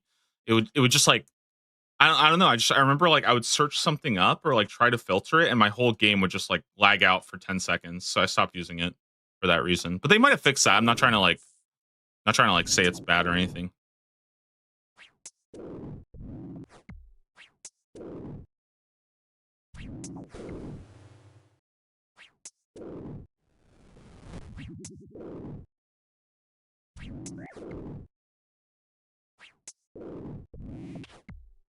The Wiki task list with WikiSync is better. That's what I usually will use. But I like the task tracker because it's kind of built into the client, so you don't have to have like another page up. And I'm like during leagues, especially those first couple hours, I am already like struggling to keep up with like the Twitch stream and 7 different wiki tabs that I have open, and just a million other things going on at the time. So I've become a little bit better though at getting like my workflow set up and not having like 5,000 tabs open at once.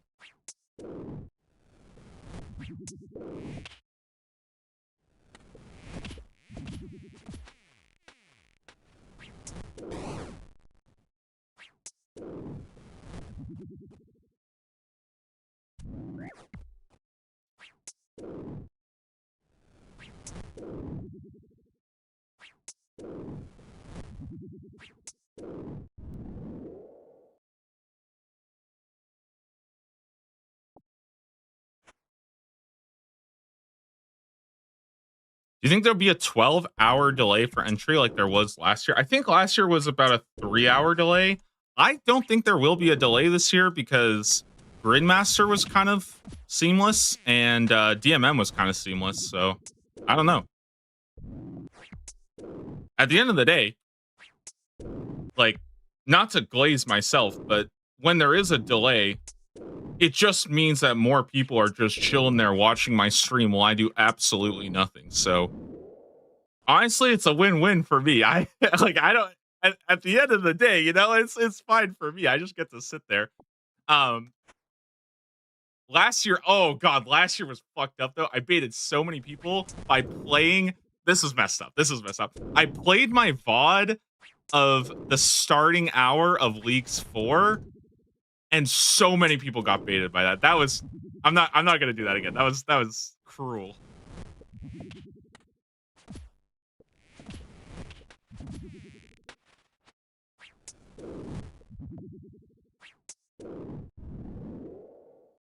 That's evil. It was pretty messed up. There were some people who were like, "Bro, how is he in already? Like, what is the streamer privilege? Why is he allowed to play?" They were losing it. Thoughts on Biss for mid-game melee? I feel like boppers with Blood Moon are gonna go really, really hard. Right? Isn't that like just the play? You go Blood Moon boppers? Because you can just get Sulfur Blades and you can get the Tomatli. So you have good multi-hits built into Varlamore itself. The only thing I think is you need some kind of defensive gear. But like, you can probably get around that, I think. You can get around that. And you can also do the Step Under strat for Blood Moon, where you can kind of dodge some of the lifesteal, but I think it'll be fine.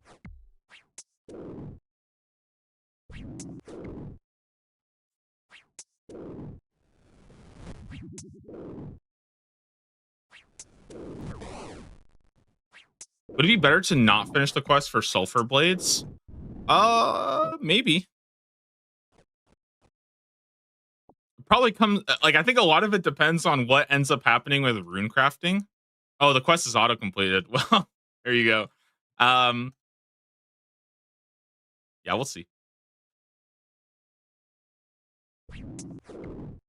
You think with Teku Salamander will be an early game method at all? No, I don't think Teku Salamander will be very good.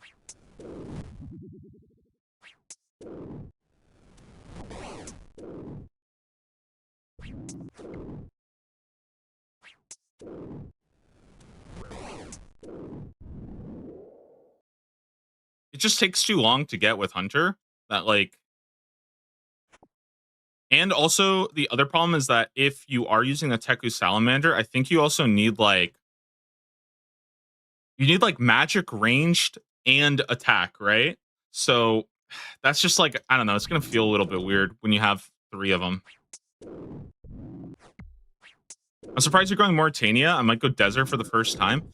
I'm not. I'm kind of conflicted right now. I think if I was to drop one of them, it would probably be Mauritania. A lot of it though comes down to I think the Black Mask is just good. Like I think Black Mask just saves you a lot of time, so that's why right now I'm leaning DMT. I also think that Mauritania is just going to be like a fun raid to do, but I think I'm kind of overvaluing raids right now a little bit because I could just make a second account and then do Mauritania. But like I know I have some friends playing and I think doing Theater of Blood with them. Like I have some friends who are a little bit more new to the game and I think doing theater with them just sounds really really fun. Um but I could just do that on a second account, so right now, yeah, Desert and Tyrannwyn are probably my like locked in right now. And I'll see about Mauritania. But I also really like Noxious Halberd. Like I think Noxious Halberd is very very strong. Helps with Zulrah too and stuff. Like I don't know. So, are you gonna use Dragon Halberd to do Zulrah? Like ew, Dragon Halberd, ew.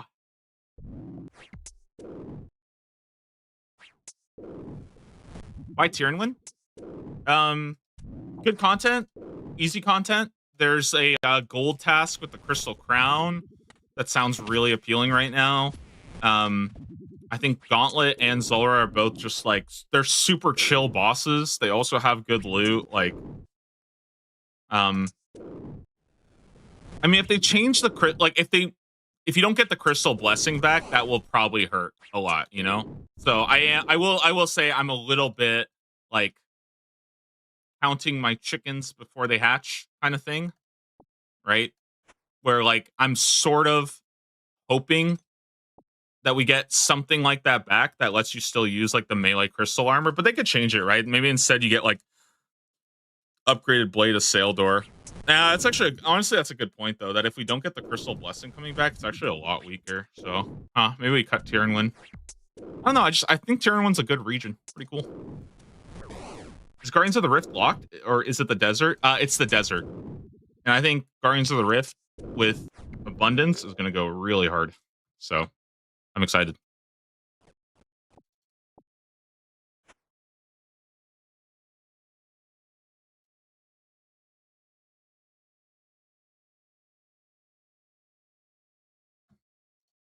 Do you think you'll go with any accounts for the build for Din's bombing? It depends a lot on combat masteries and if they allow for like a tank build. I don't really think I'll go for Din's though, mainly because I don't really want to do Zaya. I really don't want to do Zaya, but we'll see. I might be convinced.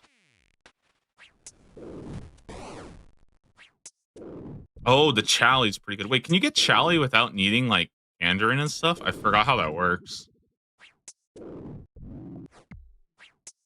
Oh, didn't I make a Chally build last year? I think I made a Chally build and I never actually did anything with it.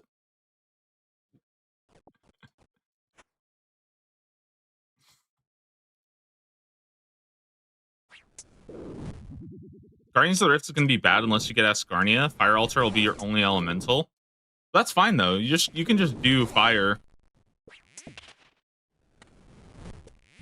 Plus, okay, I think it would be fair to give you Earth Altar and Water Altar as well, right? Just make those fine. Are you gonna run random task generation this league? Yeah, at some point. I don't know when. It might be my second account. We might do chat voted account. Might do cat voted account. Not really sure on that one. I was thinking about what I was thinking about doing was like putting, like, let's say for example we have like Endless Harvest, Barbarian Gathering, and Abundance. I'll put those on like I'll have 3 bowls marked, and each one will have a tree, and then I'll put my cat in front of the bowls, and whichever bowl my cat goes to, we'll just pick that relic. That makes sense.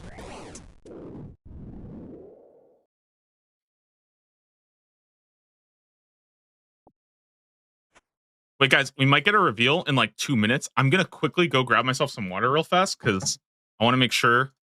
I want to grab water. I'll be back in like 2 minutes. Okay, 2 minutes, and then we'll hopefully get a reveal.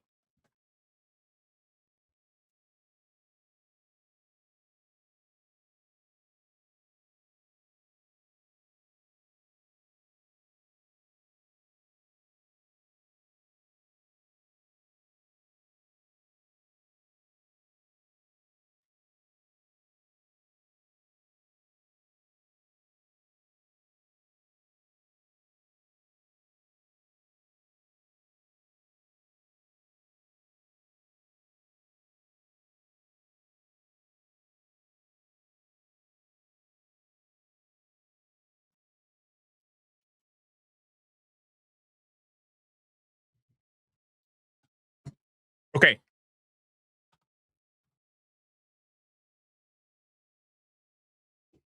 What do we got? Any news?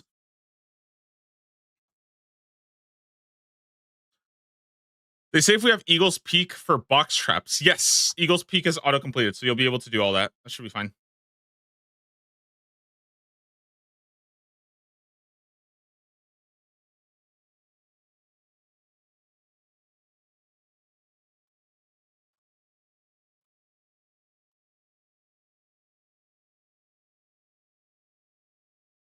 Sorry, they released the announcement and deleted it while you were AFK. Well, what I was trying to do, like like the SpongeBob when he like leaves the bus stop. Where I thought maybe like there's a JMod watching, and as soon as I leave the room, they would like post it. I actually didn't even go get water. I actually just stood there outside of my room for like I counted to 20 and just came back just to see if I could like bait them, you know?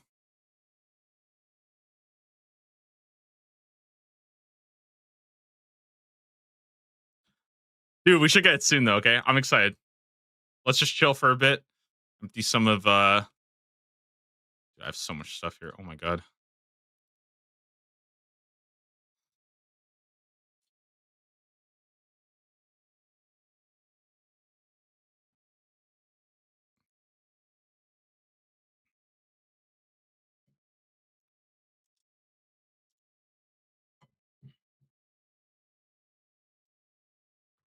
Okay. I'm waiting. I'm waiting. We should get it soon. Guys, we have a message from Jagex Husky. Chat is moving so fast that nobody can see that the reveal got delayed.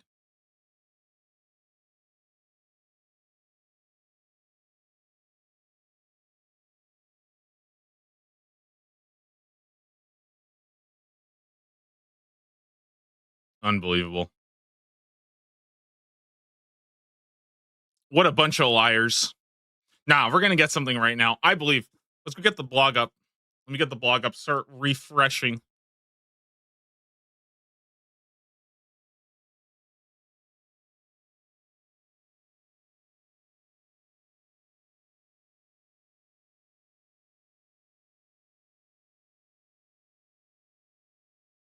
Okay. Hold. Hold.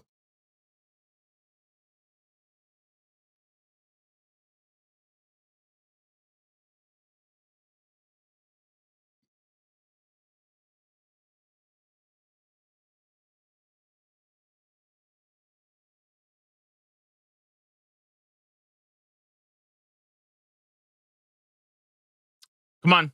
Let's see it. Let's see something. Update it.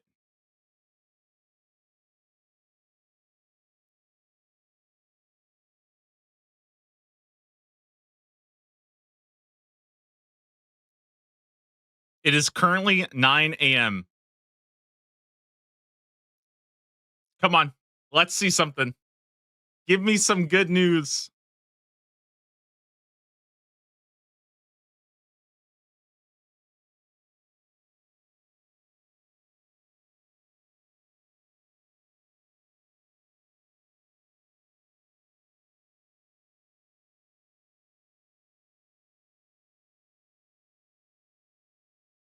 Oh, we got something. Wait, we got something. Hold it. Hold it. Hold it. We got something. Wait, one sec. Hold on. We got something right now. Oh my god. Wait, I think we got something.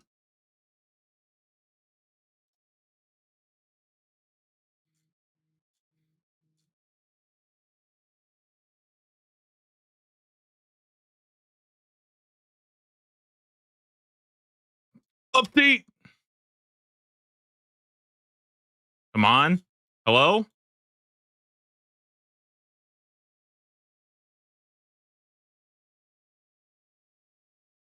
Hello? Is it updated?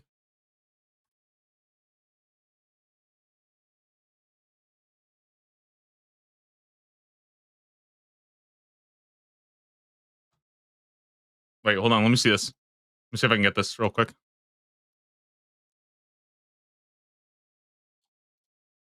Oh, oh, wait. Hold it. Hold it. Hold it. Wait. Okay, do you guys see it? Wait, let me make sure the audio is good. I gotta check the audio. Everybody, you guys ready? Here we go. Here we go. Ready? Okay. I'm not gonna say anything.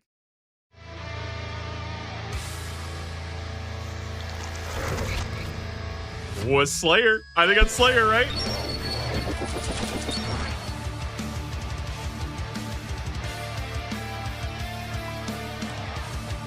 Okay.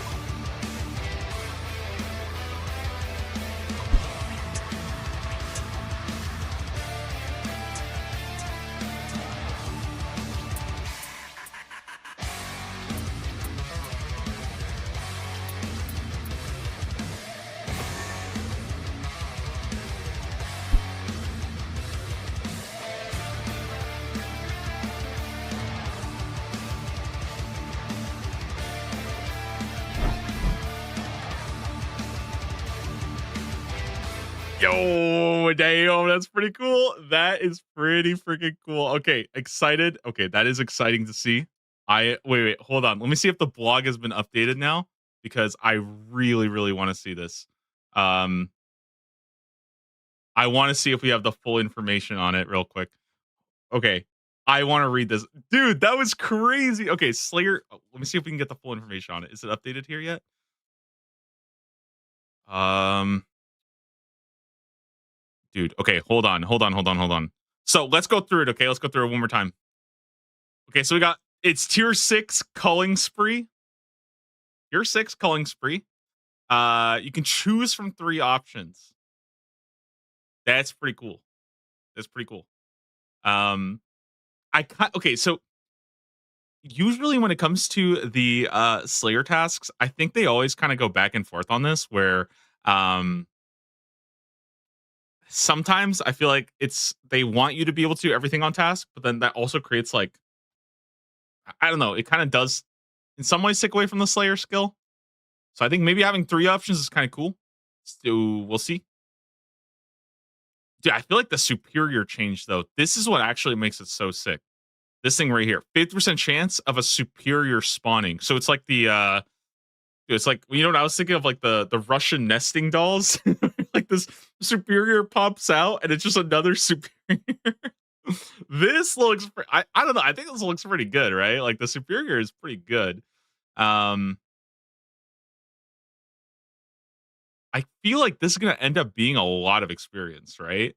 The fact that it like because it can chain, right?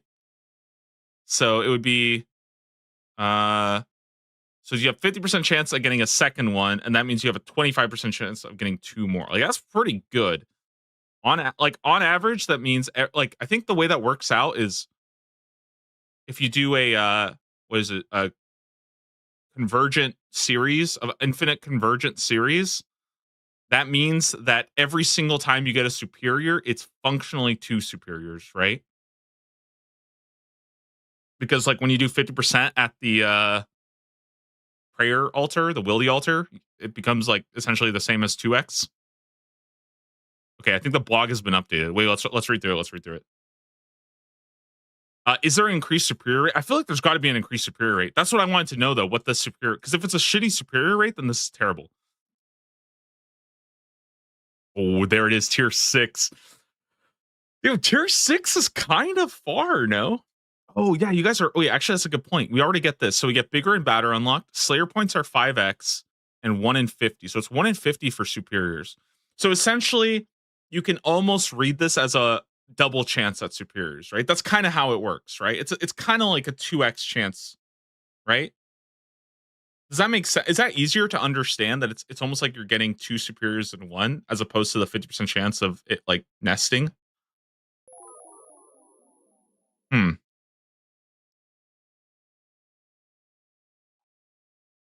Okay. When you're assigned a Slayer task, you'll be able to choose from 3 options. You'll also be able to choose how many you wish to slay. Additionally, you'll gain the following bonuses. Superiors will always drop 1 to 3 a loot. You gain all the effects of a Slayer helm without needing to wear one. That's really big. That's actually so big. Wait, I didn't see that. That's really, really big. Okay, that actually makes us good. That makes us really good. Okay, that's pretty good. That's pretty good. I didn't see that in the video. Maybe I missed that, but that is actually really, really good because that makes Mauritania like way better. Or sorry, it makes Mauritania relatively worse if you end up going with this. Does it wait, hold on. Does it stack with the Slayer helm? Does it stack with the Slayer helm? Hmm. I'm gonna guess that it's imbued. I'm gonna guess it is imbued, by the way. But this is really good, in my opinion. This is really, really good. Okay. Rune Pouch, Herb Sack, and Leading Bag. That's actually really good that you get all three of these too. I think that's pretty solid. Um, the way I see this is that this is very good right now if you are not picking Mauritania, but you are picking either Korend or the Wildy. It also kind of depends though on what Slayer mobs you have. I casually forgot to mention the best part of the relic in the video. Okay, that's literally okay. That's actually how I feel. I'm like, wait a minute. I feel like maybe I missed it though. Unlock all Slayer tasks for free. Yeah, okay. They just straight up didn't mention the best part of the just straight up the best part of this, right? Unless I'm reading this wrong. And it's only like you get like the nose peg effect, right?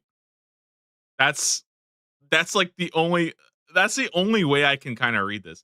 Blood Moon buff? Oh shit, that is huge actually. That is really really big actually. Oh my god, I didn't even think about that. The fact that you can actually wear like Void or Blood Moon or something like that while you get that's I mean that's pretty good.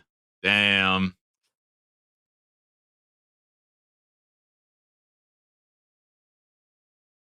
Okay. Um I don't know. I think this one is definitely like I would say it's a step down in terms of last year's because last year you do everything on task one.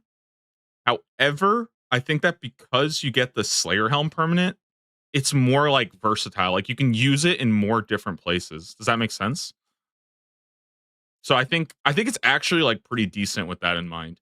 Because I feel like the Slayer Relic last year was really strong, but it kind of did need the Slayer Helm, you know? Okay, wait, hold on. Is there any other I'm trying to see if there's any other information that might clarify this as well. Um because I kind of want to see I kind of want to see why they didn't mention that. I don't know. I don't know. I want to see why they didn't mention that. Um I also don't think that this is like I think a lot of people are looking at this and they think that this is like bad because you get a choice of 3. I don't actually think that's going to matter at all. In my opinion, if you pick this relic, it's functionally going to work as if you are always on like you will always get to pick whatever task you want in my opinion. Because if you get to pick up to 200 of what you're killing, 200 of what you're killing, right? And you're getting 5x points, you can just skip if you get 3 bad choices, you just skip them, you know? And if you really have a bad one and you can't skip it and you don't have blocks, like don't you just pick 5 of that thing and go spend 2 minutes? You know what I mean? Like I, I just I just don't think this is going to be 200 Jad task. I am very, very curious if you can pick up to 200 of a boss. If you can pick like 200 Jads or like 200 Zulras or whatever, then I think this is very, very strong because then it's essential. I mean, assuming like, yeah, you would have to go and do it, but I think this is actually really, really good. So, um, yeah, I don't know. That would be pretty cool. Like, I don't think you're gonna want to do 200 Jads, but again, you could pick like 70 of them or something and just go do 70 or something if you really wanted to, right? Yeah, well, that's what I'm saying is I think a lot of people look at this and they're like, "Oh, this doesn't mean everything is on task." But like that's not I think this is functionally going to like work the same. Because if you don't have a good task, you just do the fives, right? You just do like 5 at a time and it's basically the same thing. The only thing in my opinion that this is not good for is that last year kind of had this like bug where your Slayer helmet would work against like literally every monster in the game, including like Theater of Blood.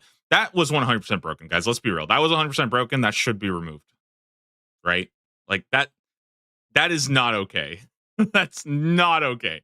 I think this is a very good version of the Slayer Relic. It's probably the one that's like the most balanced. You get a lot of elites here too. I wonder why it's only elites instead of like other kind of clues. But maybe that's like on purpose so that you still have to think about how you get your beginners and or sorry, how you get your easy, medium, hards. But easy, medium, hards are pretty easy to get, right? It's not that hard. I think this is good though, right? Oh, good point. Because elites are usually the hardest one to get if you want to get like your master clues from as like drops from them and stuff. So I think this is pretty good. I mean, I'm gonna guess like right now, like this guy right here. This is like the clue relic. I'm just listen, okay. I'm just gonna guess right now. This is the clue relic right here, and we'll see what it's up against. But yeah, I don't know. Right now, I would probably lean towards this over this like I mean obviously like what am I talking about, like we don't know what the clue relic is, but I think people are gonna look at this and think it's a lot worse than it actually is, but like after thinking about it, I think it's better, especially if you don't have Mauritania. If you have Mauritania, you don't take this, then that kind of makes sense. I see it almost as similar to like Grimoire, where Grimoire is a little bit based on what your regions are, right? Where like if you get high value from Grimoire by getting the prayers and the spell books from regions that you don't have, then it's very good. Same thing with this one. I think if you have like Black Mask, it's probably not as good. If you have Zaya, or sorry, if you have Korend or if you have Wildy, then this one's really good because you get the Brimstone keys and the Larynx keys. You know, guessing tier 6 will be Slayer, Clue, and Reloaded. That's actually that's a good guess. That's a very good guess. I think that would actually make a lot of sense. Although I don't know. I think tier 6 Reloaded might be too broken, right? I feel like tier 6 Reloaded is way too broken. Like I think Reloaded has to be like tier 4, right? Tiers I mean if this is Reloaded, that's 10 different choices that you're picking against, right? That's like way too good. So I don't think they could do that.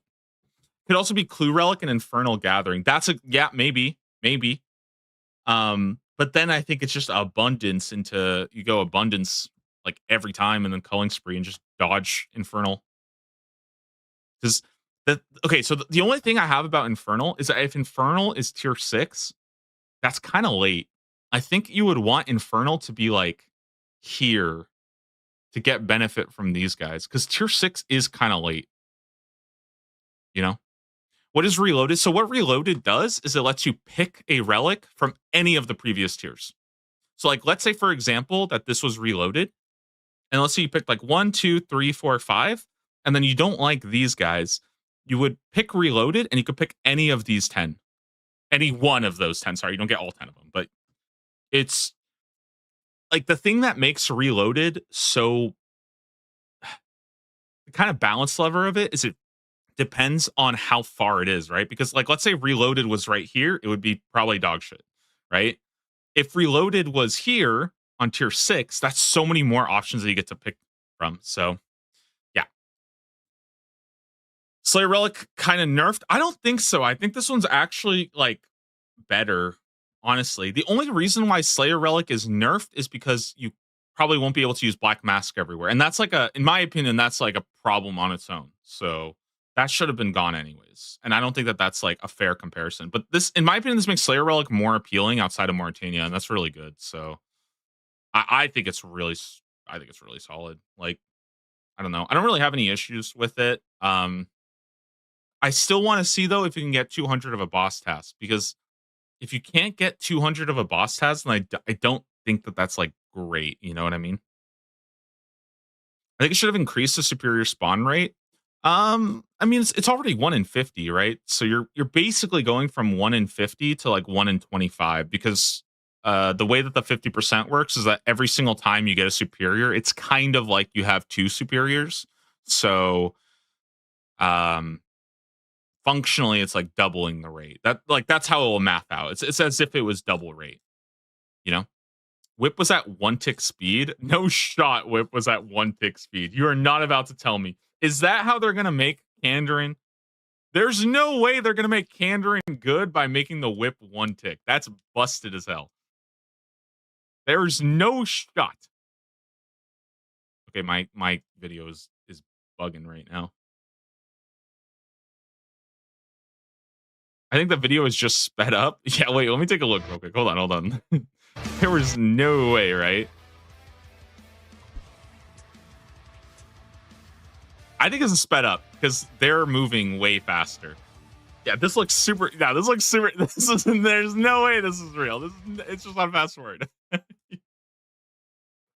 um.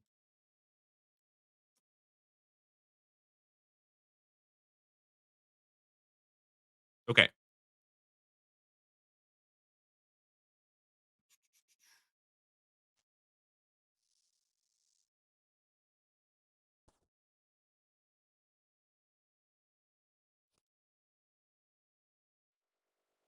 Yeah. Have they said anything? I'm trying to see if they said anything about the bosses real quick. There's like a million messages right now in the league's Discord. I can't see shit.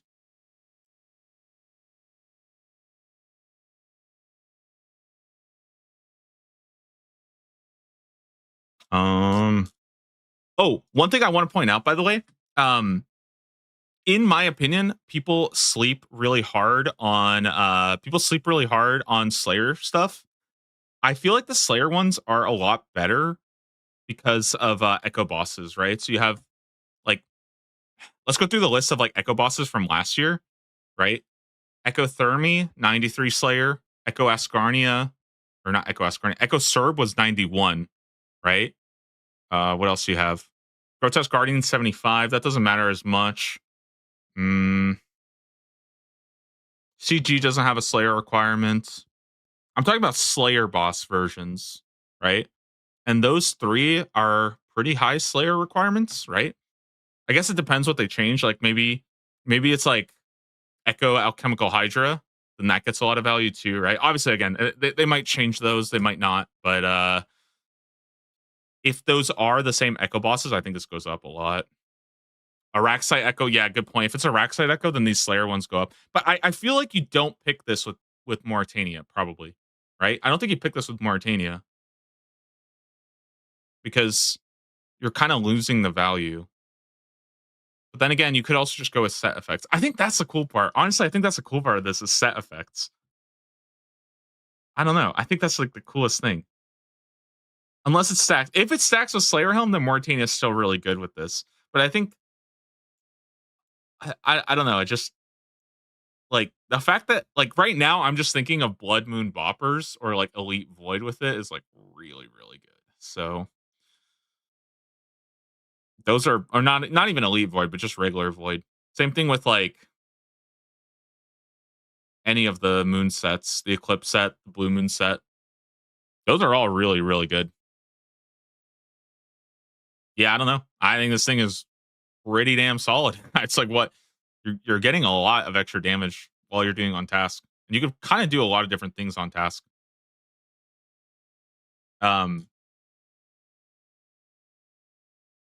I have a question. Has it always been the case that you can get boss tasks from Slayer? I don't actually remember if this is the case. Because if you can get boss tasks, I feel like this thing is well, I mean, you can get boss tasks, right? But I wonder like what the weighting is on this, right? Because if you can always do this, then I think it's really, really good. So we'll see. Because like I mean, again, you just do if you could just do all your bosses while on task, then like you're kind of fine, right? It says you will always be offered one boss. Where at least one of the oh, I didn't even read that. That's really good. Wait, that's really good, right? Am I tripping or is that like very, very solid? The fact that you'll basically be able to do all your bosses. The only thing I think this hurts is that you can't do raids while getting a black mask effect. That's kind of it, right? Which is like probably good. So I think this thing is really good. I don't know. I think people look at this and they see they will look at this and they will see like, oh, you can't what's it called?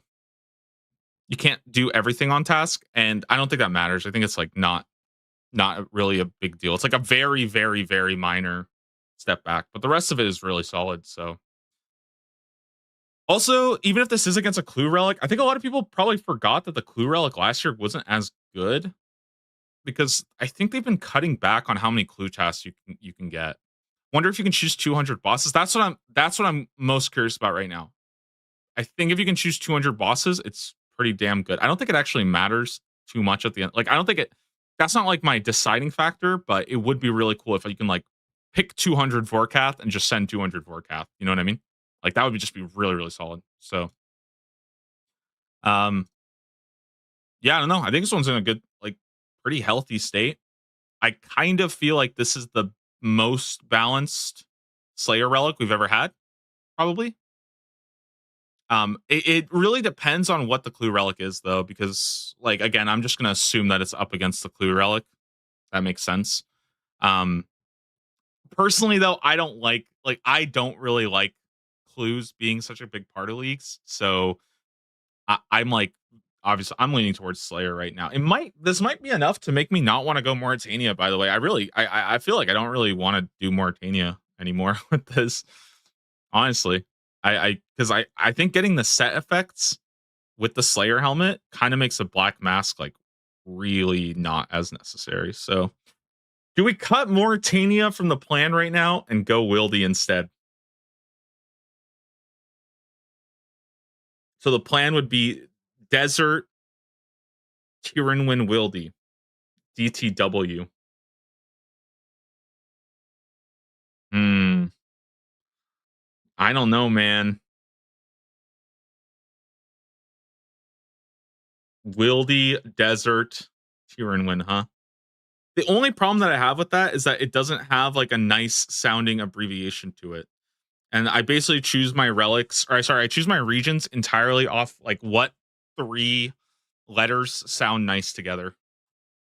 You get the Slayer relic so late. That's a good point. That is a very, very good point. I It feels weird, right? It does feel weird. Wait, was Slayer relic okay? Was Slayer relic tier 5 or tier 6 last year? I feel like I might be tripping here. Leagues 5 relics. Am I tripping, or was it tier 5? It was tier 5.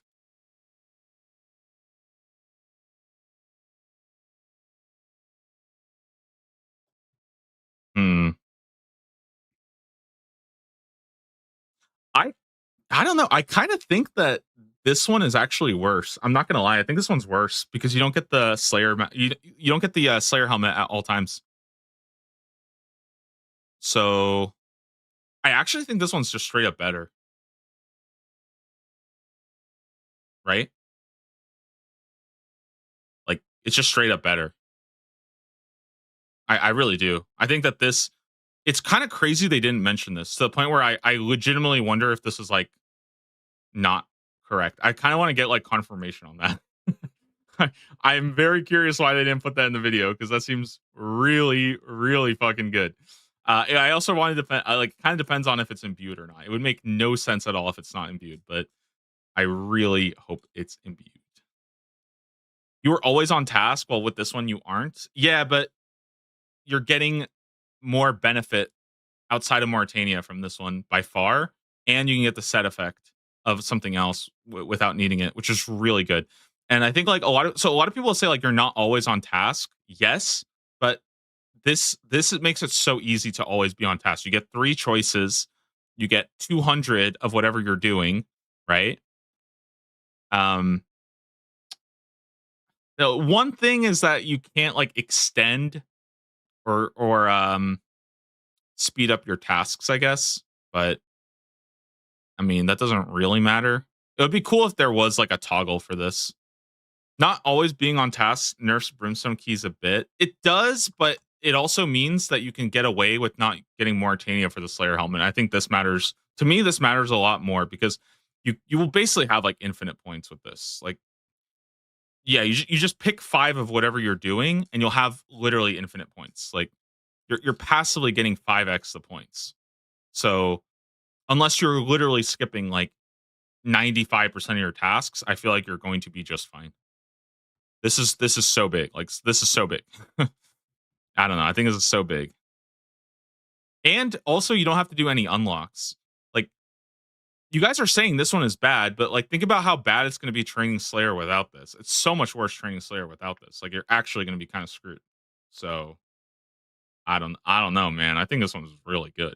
Like like people are only looking at it from the perspective of last year when I think it's just straight up better than last year's. Yeah, I think it's better than last year's when I think about it. And I really don't want to do Slayer anymore. Um man, this is crazy. I feel like this actually makes me not want to pick this makes me like not really want to pick Mauritania as much. Like it's yeah, I don't I think this might be enough. It might be enough to make me it might be enough to make me drop Mauritania. Huh. Like, also keep in mind, by the way, that crabs is now a task. If you wanted to, you could pick 200 crabs and just AFK sand crabs. like, isn't that kind of nuts? By the way, the fact that you can pick 200 sand crabs and just AFK sand crabs, like, holy shit, that's so broken. That is so broken. Oh my god. With like the blood moon boppers. Oh my god, that's so good.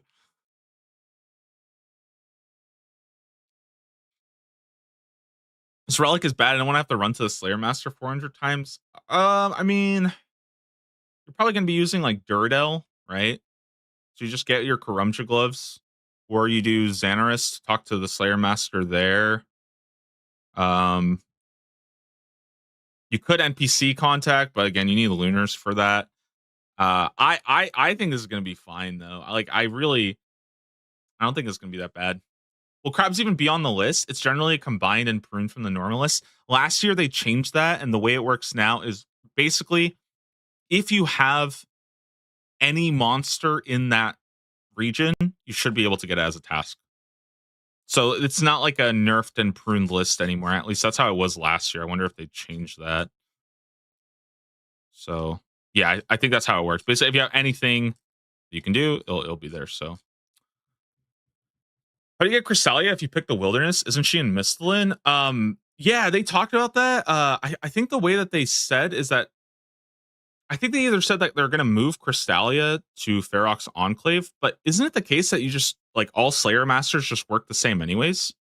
Like all Slayer Masters in leagues all function the same, so you would just be able to get it anyways. It's just that I think even Crystalia, I'm pretty sure she would give you tasks outside of the Wildy too.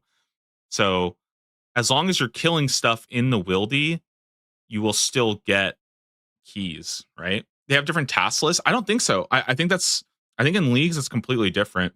Although I don't want to say 100% because don't the different Slayer Masters have like different block lists now? So that might actually be a good point because having different block lists on different Slayer Masters with this, like, I actually don't know what the logic there is. All Slayer Masters are linked together, but now that Slayer Masters have different block lists, like maybe there would be something a little bit different. Yeah, maybe there's going to be a single block list. Maybe they have different block lists. Right now, I'm kind of leaning. I'm kind of, I don't know. I'm kind of thinking that this one's like really good though. Um, Man, if you could actually have access to Crystalia like really easily, like let's say it's in Ferox Enclave, it's pretty damn good. It feels late. It does feel really late for sure, but I mean, it just means that you push Slayer back even more. Tier 6, that does feel kind of late though. Damn. That does feel kind of late. That's like a long time to get going on Slayer. I wonder if this relic will count as a face mask. I'm like 95% sure it does. Yeah, I mean, unless they confirm otherwise, that would be really strange that it doesn't. I would be more surprised that it doesn't count for those effects than if it counts for the like Slayer helmet benefit. Because I that's the one thing I'm still trying to like look through to see if there's any kind of clarification on. Um, but yeah, I think it's pretty damn good. especially if you're going Wildy or Zaya. I think Wildy or Zaya is went up a lot. That's I guess that's what I can say. It went up a lot with this one. Tier 7 being only 2 relics is throwing me off. I feel like they're both going to be Giga strong. Yeah, I think so too. I think tier 7 is going to be powerhouses. I hope they don't do.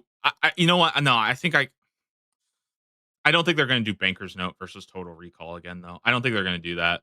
I think because it was like 95% last year, they're going to cut that, and we're going to do something else instead. Maybe like, yeah, I don't know. I've seen some people say like Corrupted Shark versus like a Infinite Prayer one, where all your prayer points or your superstores never deplete. I that's too weak though for tier 7. You know what I mean? So it's gonna be interesting. What region do you think took the biggest hits, considering we start Varlamore and can't access Mistlin? Um, the biggest hits for me would probably be, I think, Ascarnia, kind of, because you already have really good gear. Tyrannwyn, kind of, depending on how Crystal Blessing works, because Crystal Blessing kind of made Tyrannwyn like an armor region. You get armor from there. So it hurts Tyrannwyn a bit. It hurts Ascarnia. Uh, it definitely hurts Kandrin too if the Confliction Gauntlets are fully charged. I do not know if that's real or not. Oh, it also hurts Ascarnia because you get treads now. They're not max, but it's still like pretty good boots all around. So yeah, hurts Ascarnia a bit. Might potentially hurt Kandrin depending on the Confliction Gauntlets. And yeah, you should make a tier list of regions based on this leagues. I actually already made one. Skritic, you, Jack, and I, we had like a 2-hour chat. We ranked them all before any reveals. And I will be using that tier list to justify my thoughts after all the relics come out. so like Mauritania just went down a tier, okay? Mauritania just went down a tier for me. Why Wildy not top 3? Because the content itself is so boring in the Wildy. It's a good region, but there's like there's actually nothing that's like fun about it. It's just the most like nothing bad, nothing good about the Wildy in terms of content.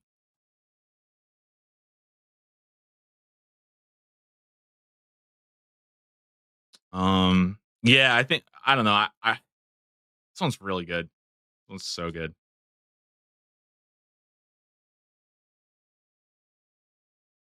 Is there a reason to pick Fremennik anymore? I mean, it's all like it's all going to come down to echo items, right? Like last year, for example, so many people picked Fremnik. I think it was like one of the top like 3 regions, and that was completely because of the echo items. Though the jewelry, the rings, like the ring and the amulet, were just so broken that everybody picked it, right? So like when you guys tell me like, is there a reason to pick a region? Well, kind of depends, right? If they add some super busted echo items, then yeah, I'll probably pick that region because it'll be a lot better. Um, we'll see. You know. Mortini has a lot of mid and late game, so it's still good, but you don't need it for a mask now. Yeah, that's the thing. I think the fact that you don't need a mask, it's probably a good third region for sure, though. Like a very good third region.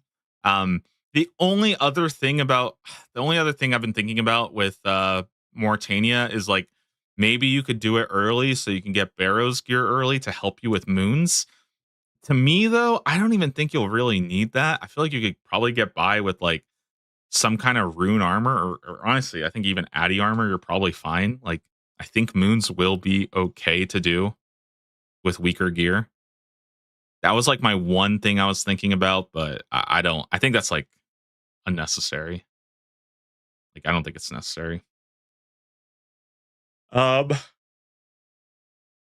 yeah, it might depend on like if you're not a melee build. If you're not a melee build, maybe you do need the Barrows gear to help you with moons. So we'll see. Um, yeah, dude, I'm telling you, I think this thing is cracked. I think people give it a couple days and people will actually be like, yeah, this thing is the best.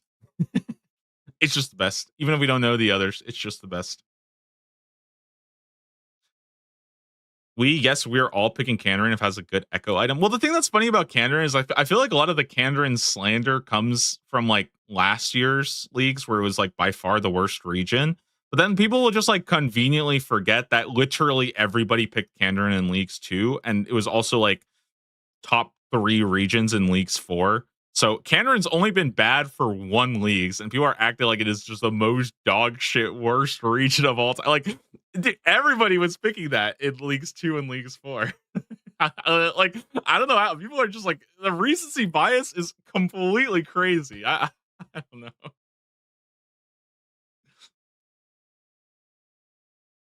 Those are monkey laps. That is okay. That's true, but they got rid of the monkey laps test. You only have to do like 500 now, which I know I only have to do 500 monkey laps. Jesus, like damn, that's only 500. We'll see. But like yeah, you can just not do that task. Why do you think everyone hates Kandarin? They did it in leagues 2-4 and said never again. Well, that's the thing. I think a lot of people just are burnt out of Kandarin, but also because Kandarin doesn't have any like aspirational content, so it hurts the region a lot to have like nothing super fun or interesting to do there. Even like Framenik, which I think is the other like bottom region right now, like Vorkath's still a decent boss, I would say. And you have Vorkath, and you've got Duke, and you've got Muspa now. So that actually has like 3 what I would consider like decent enough bosses, and Kandarin just has 0. It has 0 like end game PVM or late game PVM completely. There's nothing there at all. So that's why Kandarin kind of sucks. I don't know if there's any other region that has absolutely 0 like that. What's not fun about Thermi? That's a tough boss. Unironically though, Echo Thermi is a good boss. If you guys have not done Echo Thermi, it is probably one of my favorite Echo bosses. It's also probably the hardest Echo boss to do with melee. It's very, very challenging with melee. Like, I mean, you could probably brute force your way through that boss if you wanted to, but that was a really cool boss. I wish I could find. Maybe I can see if I can pull up a video of Echo Thermi real quick. If you guys never saw it, it's really, really cool. And okay, maybe I'll put like a quick spoiler warning if nobody wants to see it. But Echo Thermi was fucking lit, dude.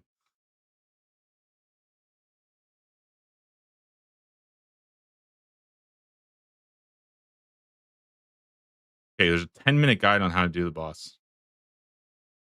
All right, I'm just gonna look at the first one. Okay, spoilers. I'll show you guys Echo Thermi real quick. Okay, hold on.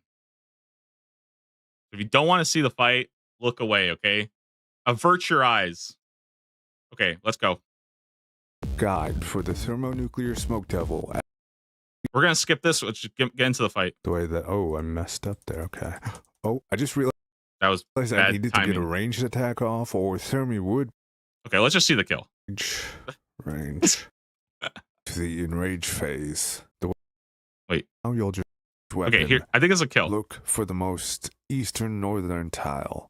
After a circle disappears, you have to quickly make it to a new one. There's 3 circles in each quadrant. The northeastern quadrant, the southeastern, southwestern, and northwestern. That's important because between attack styles. So you see, like that guy was okay. This is honestly not a great guide because this guy he's messed up every mechanic. But you had these like changes you want. He would shoot 3 projectiles at you, and you had to be standing on the tile and praying the correct thing. New quadrant, and they come pretty fast. It's like one. I think it's every 2 ticks, and that you can move 1 tick at a time. But you would basically have to. It almost sounds like Yama. It would almost be like Yama, where you have like the 3 prayers, but you have to constantly move. You might think, okay, that's pretty easy. You just move, attack, move, attack, move, attack. Doing this with melee, where you have to also step in, was way fucking harder. You had to be on like a very good timing. Get a range attack, and then this intermission is pretty easy. I think you'd have to hit with a different style, then run away, and he would do this big AoE blast. Go into it and again. Yeah, and then I think at the lowest, like the lowest 25% or whatever, it's fine. He would start alternating too, so it's almost like a whisper and stuff. Oh. Okay, honestly, this guy literally messed up every mechanics. It's not a great video, but they literally messed up every single mechanic. I'm pretty sure.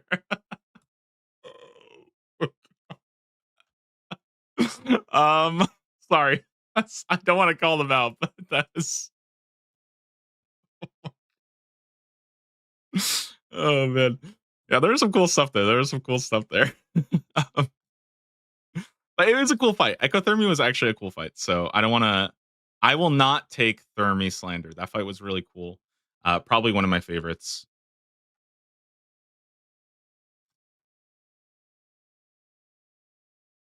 Double Shine Blast. No, I'm not. Listen, okay. I feel bad. I opened it up and then I'm just watching mess up every mechanic.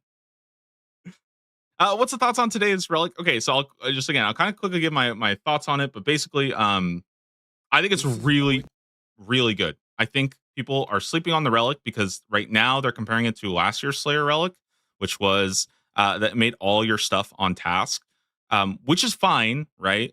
It sounds really good. Like, oh, everything's on task. That's amazing, right? How can we get rid of that?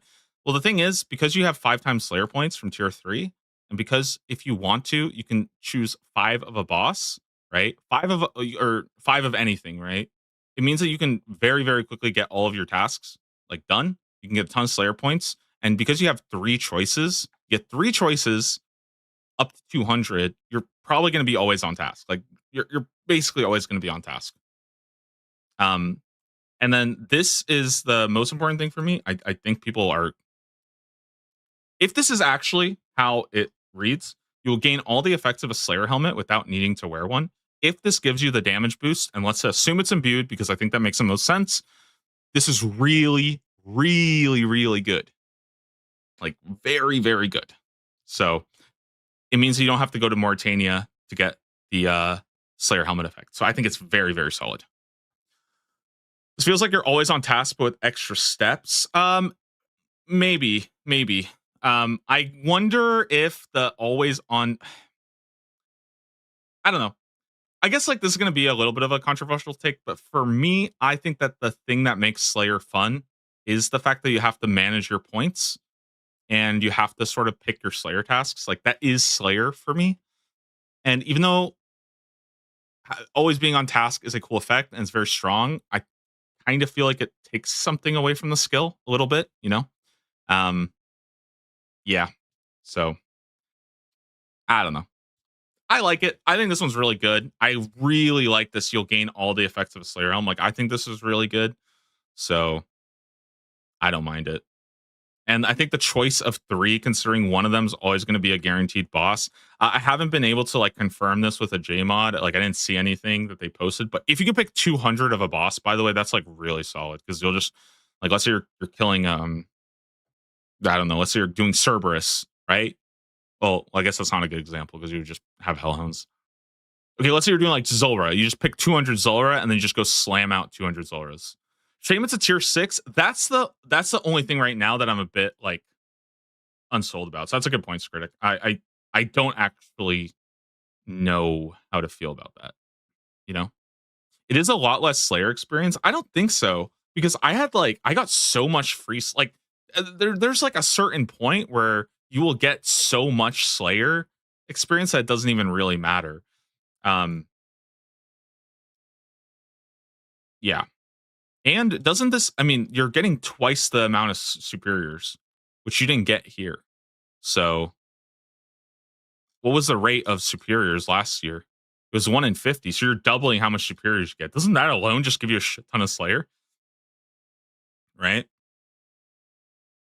Like again, the reason why always on task was so broken last year was because you would get it from like all the different bosses and stuff like that, right? But you could just get a boss task. Like you could just get a boss task and do it, right? Like I don't know. I think this is fine. I mean, you did get a lot of like trickle Slayer experience from like I don't know, just like killing random stuff, but I just don't. I don't think that was like the selling point of it. And again, this getting the effects of the Slayer helmet, in my opinion, like this is the best. This is the best thing about this one by far. And like I just feel like nobody's talking about it. I don't know. I feel like nobody's talking about this because it wasn't in the video, but I feel like this one is so good.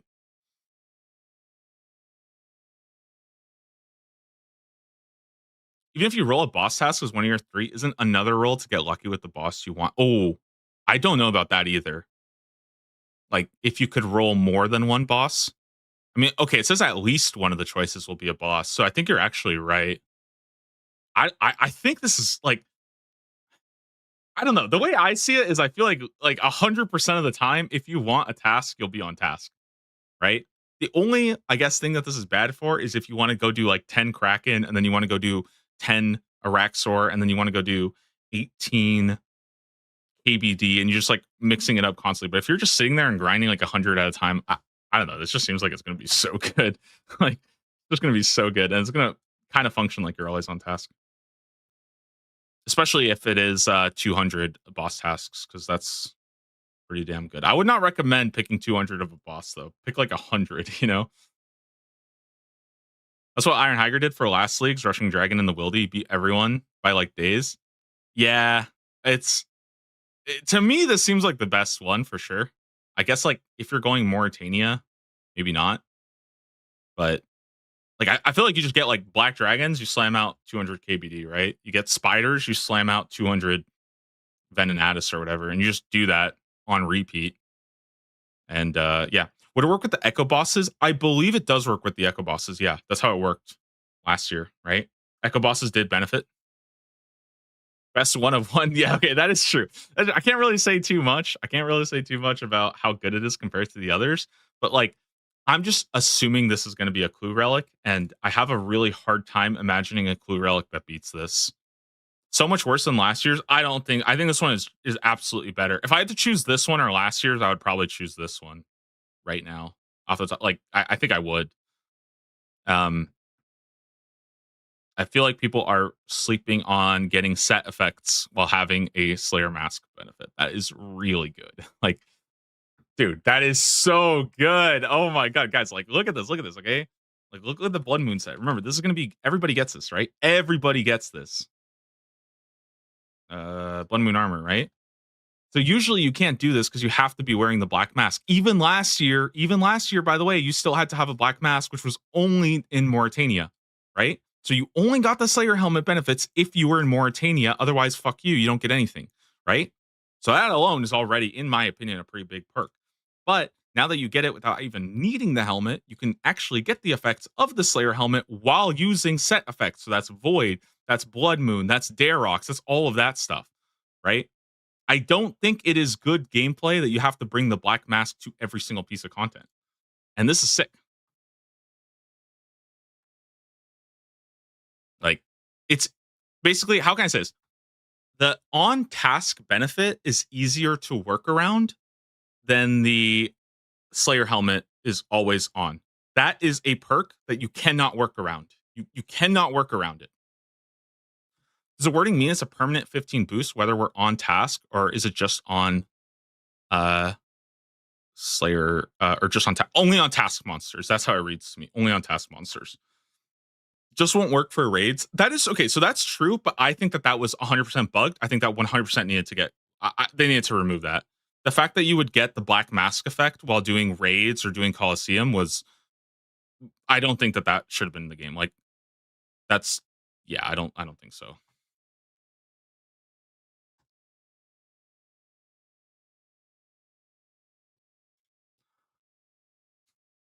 Yep. So I don't know. I think this is going to be really strong. Like, look at this effect, right? Let's say, for example, we are using the boppers early game, because I mean, early game when you're doing Slayer, you're probably going to be using this, assuming you're melee. The dual Muckweedle has a 33% chance to attack one tick earlier, allowing the player to attack again after 3 ticks. Right? Let's say this is a 2-tick effect. That means you're getting 1 ticks, and both hits count towards this independently, meaning there's a 56% chance to trigger this effect if both hits are successful. Are you guys seeing this? This with Slayer helmet is fucking busted. Like, this is insane. Like, can you guys imagine you're just 1-tick Blood Moon spamming? Like, this is absolutely insane in my opinion. Like, it's fucking crazy. I don't know. I think this is so good. Are there any other like really good set effects that we can like even think about?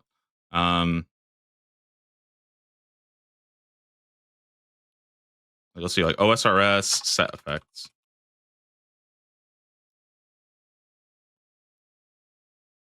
Yeah, Void is really, really good. Void is really good. I'm trying to see if there's any others I'm missing. Things that like need the helmet.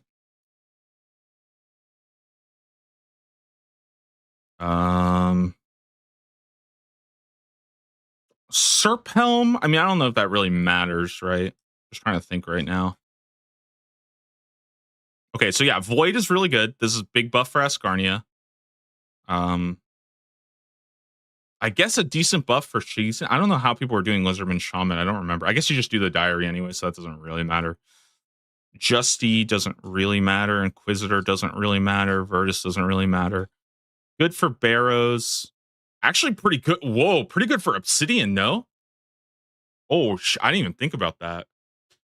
Is there a world where like you have enough gold to just buy the Obsidian set? Wait.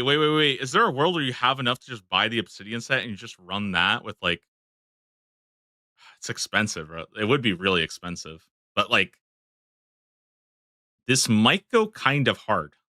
This abundance into Obsidian, and then you get the Slayer helmet bonus. Like that seems pretty good. That seems pretty doable. The boppers are going to be just better. The reason why I am thinking about alternatives is because if you are going for tier 6 Slayer Relic, you probably are going to want to hold off on doing a lot of combat till tier 6. And that is like,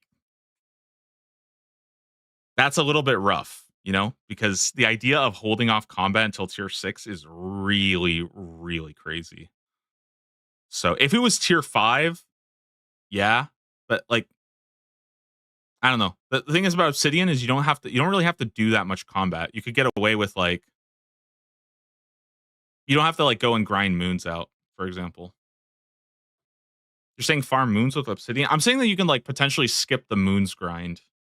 You could skip the moons grind and just go and maybe like grab this and do something else. I mean, you're probably going to want to do moons anyways, so I guess you're right. It is a little bit irrelevant. Now that I think about it, it's pretty irrelevant. But I'm just trying to think of like alternatives. Eclipse effect, you get the burn. That's pretty nice for ranged. Blue moon. I mean, I feel like this doesn't matter at all, right?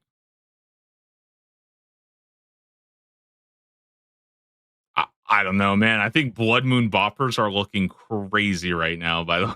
I think they're looking so good. Eclipse too, but I think Blood Moon is the big one. Because boppers are so damn good. Holy shit, dude. I don't know. That thing is so good. The Slayer Relic was tier 5. That could be viable. Yeah, again, I think that's like the only thing that I'm struggling right now is tier 6 does hurt Slayer a lot. It doesn't matter. Tier 6 doesn't hurt clues as much. Although to be fair, I think if clues are tier 6 as well, doesn't that kind of hurt clues as well? Because you kind of use clues to like speed you up through the later tiers. But if you're getting clues later, doesn't the value of that also kind of go down? I don't know.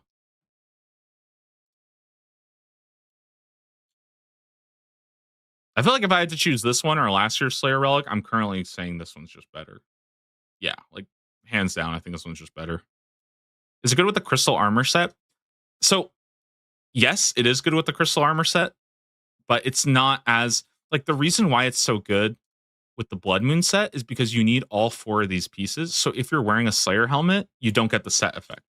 The thing about crystal is you're still getting the effect of the body and the legs. That's why a lot of people don't use crystal helm. They only use crystal top and body. Because the only thing the crystal helm is giving you is 2.5 accuracy and 5%, or no, sorry, 2.5% damage and 5% accuracy. That's still good. That's not like a bad thing, right? But that's a lot more passable, I would say. Yeah, like you're not giving it up. Whereas like this one, you have to wear the full set. Blood Moon, you have to wear the full set. Barrows, you have to wear the full set, right? Like now you can do like Guthans while you're doing your Slayer task, and that's pretty sick that you could do like Guthans with your Slayer task, or you could do Darok with your Slayer task, or something like that. You know, those are pretty good. They're pretty good. So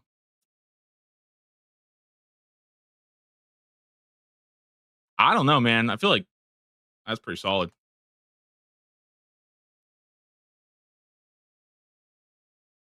Cloning Spree just feels more fun than Slayer Master. I think it's a lot better. I really do. I think the fact that you don't need Mauritania to get the Slayer helmet effect is very, very strong. It really, in my opinion, I think it takes Mauritania like down a full tier because the Slayer helmet bonus is very strong, and this is like insane. This is really insane that you get this while also being with your sets. So we'll see. Did they mention any type of dupe protection? No dupe protection for Barrows. At least not anything that they've announced yet. So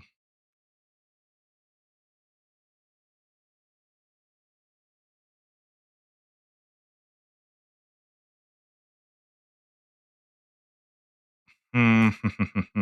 I don't know. What are people thinking? What's the general consensus? Yeah, I haven't really looked too much at, like, are people saying this is bad? I think I kind of thought it was bad at first until I started to until I read the Slayer. Like, once I read this, I was like, oh shit, this is actually super broken. But yeah, I think this one's really, really good. So we'll see.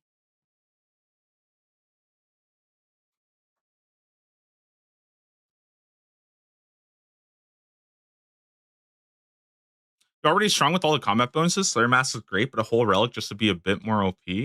Yeah, but I mean, it's a lot. It's like you're getting like 20%.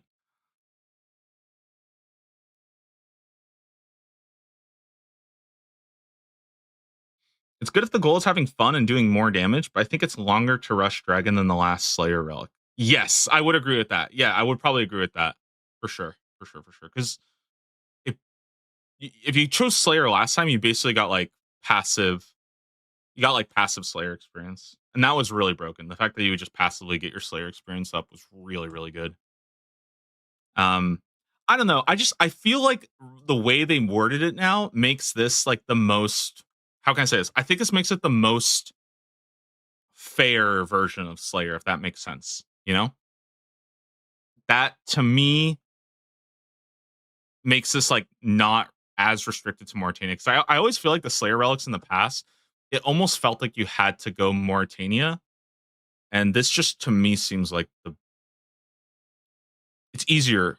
It's easier to like balance around this, if that makes sense. So I think a lot of people are just like completely like your brain is just completely turning off because you're seeing the fact that you're not always on task. And I don't think that that's gonna like I don't think that that's gonna be as big of a deal. It might be a bit more annoying though, and that might be the one like big downside is it might just feel more annoying. Like it's like you're always on task, but you have to like run back and forth to the NPC like 6 times first, which might be kind of annoying. So yeah, we'll see. We'll see. Assuming the power level of the whole tier is coming quite a bit down. Yeah, I don't know. Like I remember, wasn't like tier 6 like? Oh no, tier 6 was crazy. Tier 7 was kind of bad though, right? So like, what if it was like clues, Slayer Master, and like farming or something like that? That might be kind of balanced. Slayer, farming, clues, or maybe we get production master. I don't know if it's going to be production master though. 'Cause I feel like it would be weird to just copy this exact same tier. Maybe reloaded. It's definitely not equilibrium. I don't, guys. I'm gonna say it. I don't think equilibrium's coming back. I don't think it's coming back, guys. It's gone. We're not getting another equilibrium this year. We already got abundance. That's my little happiness.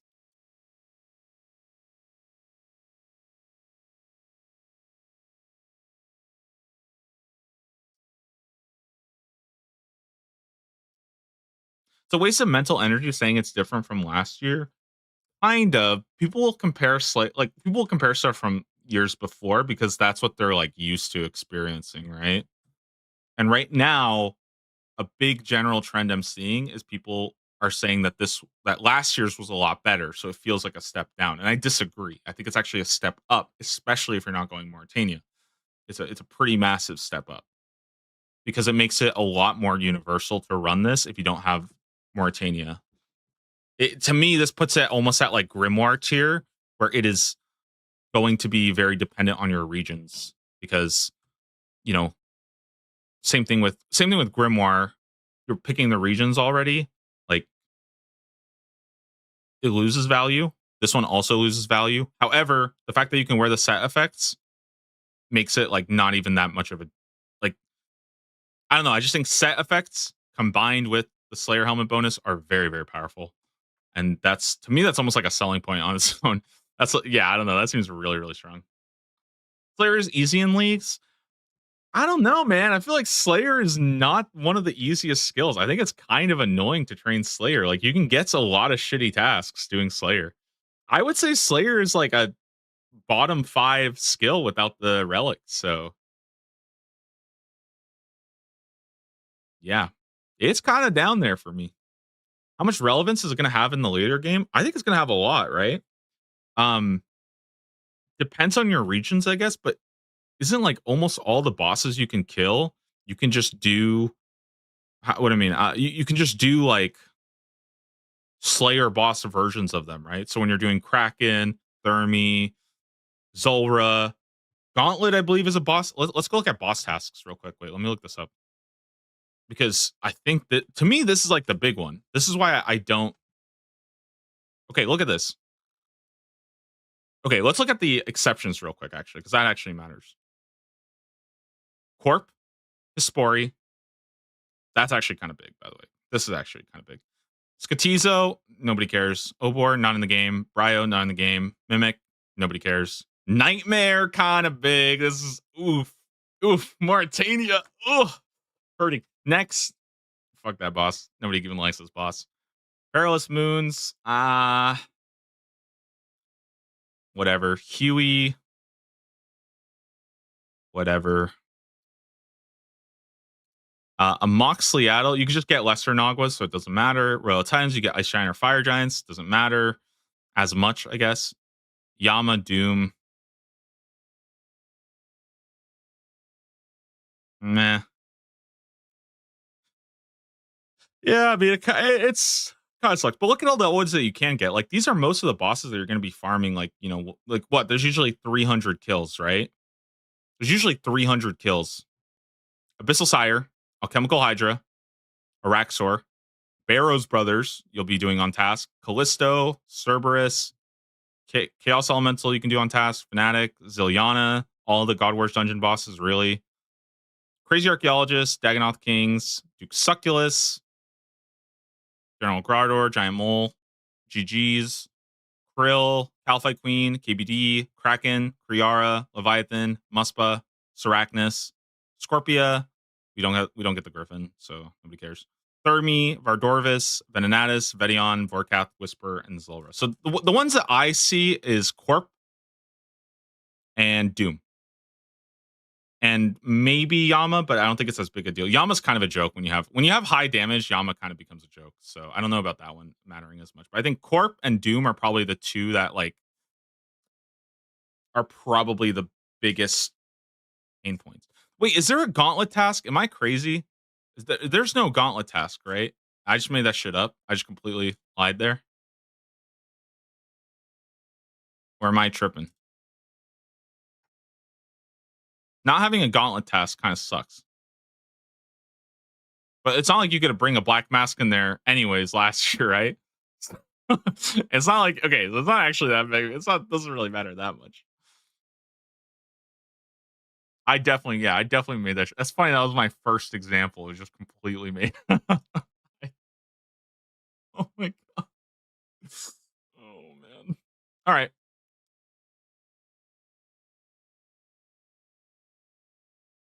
I don't know. I think it's pretty good. Does Hunlift count as a wolf? No. Oh, also good for Jad and Inferno tasks as well. I'm assuming you'll be able to get those. They reveal combat mastery the same way as they've done relics. I don't really know about that because last year they just dropped all the combat masteries in one day. They just dropped all of them. So I don't really think, like, my inclination is that they'll put all the combat masteries all in one day because I don't know. I think with relics, it's a little bit more fun to think about how it changes your regions. With combat masteries, let's say like they just revealed like the melee combat masteries. That would be like weird, right? Or let's say they revealed like half the table. I don't know. That's like one of those things that probably makes sense to reveal either all at once or over the course of like, let's say they want to do it like day 1 melee, day 2 magic, day 3 range. I'm a bit like, I think that makes sense to me, you know? Hope we get another good reveal tomorrow versus single relics at a time with nothing to compare them against. So that's actually not going to be as big of a deal this year. I think that's because they're automatically showing you what tier it is. and where it fits in. Because of that, once we start getting some more of them, that's going to be a lot easier to figure out. It's only like because it's the first couple of days that we kind of have to think about them in a vacuum. But like knowing what tier it's in and knowing what it's up against will start to fill out the board a lot easier, and we'll be able to have like more interesting discussions, I think, a lot faster. Last year, you would get something like I don't know if we always got to, but let's say we got like Reloaded. Let's say tomorrow they announced Reloaded, right? That would be completely useless because we have no idea what tier it's in. So it like does not help at all. But as we get more information, right? Let's say they announced Reloaded was in tier 6. Oh, that's really good. Let's say they announced Reloaded was in tier 4. Oh, that's kind of hard, right?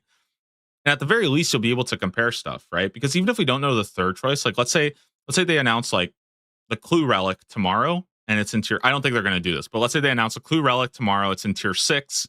At least now we have 2 of them that we can compare against. Whereas in the past, I feel like there was a lot of like guesswork and stuff. And yeah, I think for the most part, people could kind of figure out where they went. It's not like it was super difficult to make a good guess, but at least now, because it's like a little bit more confirmed, I think it'll be a lot easier to have a very locked in idea. Okay. Yeah, any other thoughts, guys? Is there any other? I'm trying to see right now if there's anything from the J mods that I might have missed in regards to this. I'm still trying to confirm whether or not you can pick 200 bosses. But I don't know if I don't know if that works or not.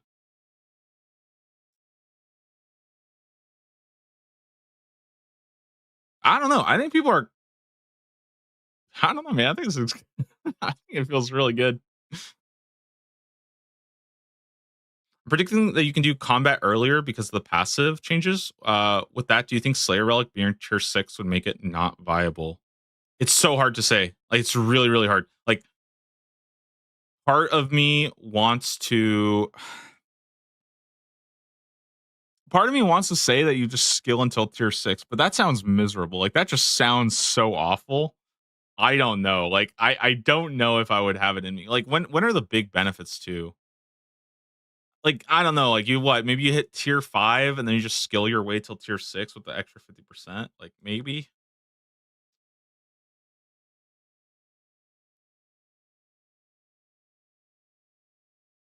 That would be a 5 Jad task too. Yes, but here's the thing. You can also just like, okay, let's say I pick 200 Jads, right? I'm obviously not going to do, or okay, let me make a better example. Let's say I pick 200 Araxor and then I do 100 and I'm bored of it, right? At that point, I can just skip it. Like I don't think skipping is going to be that much of a problem. So I don't think like, let's say you pick a 5 Jad task, you just go and do one of them. Okay, you just skip it and move on, go do something else. Like you'll have enough points. Again, it's 5x points. And you can get so many Slayer points super, super fast. So people could brick. They can. That is true. I actually wonder. Okay, wait, hold on. Pause. What happens if you have 0 points and you have a 200 Jad task? Like, are you just fucked at that point? Wait, what happens? Wait. Can you just brick your entire Slayer account?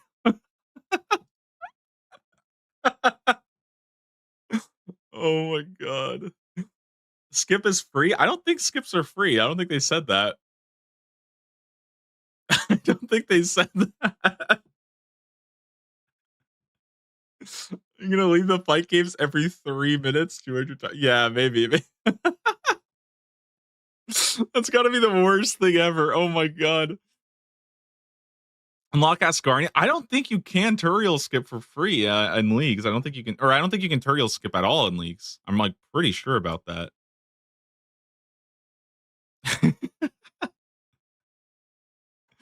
Oh, dude, we gotta figure this out. We gotta figure out if you can completely brick your account. Oh my god, that'd be. What's like the worst thing you could pick? Is there any Slayer tasks that are like actually just take a million years to do? I feel like 200 Jads has to be the worst, right? How could you brick? Let's say you have 0 points. Okay. Let's see. 200 Hueys. Oh, that's got to be the worst one. No, you're right. 200 Hueys has to be the worst thing. That shit will freaking haunt me for the rest of my life. 200 Infernos. Can you skip Infernos by entering and exiting? I thought you can, right?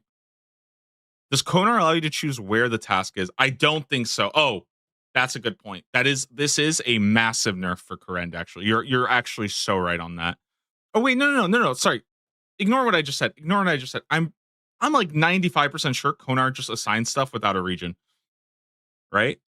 Isn't that how it works in leagues? Or am I tripping? I swear that's how it worked in leagues. She would just assign it without a region. I could probably check my VODs though.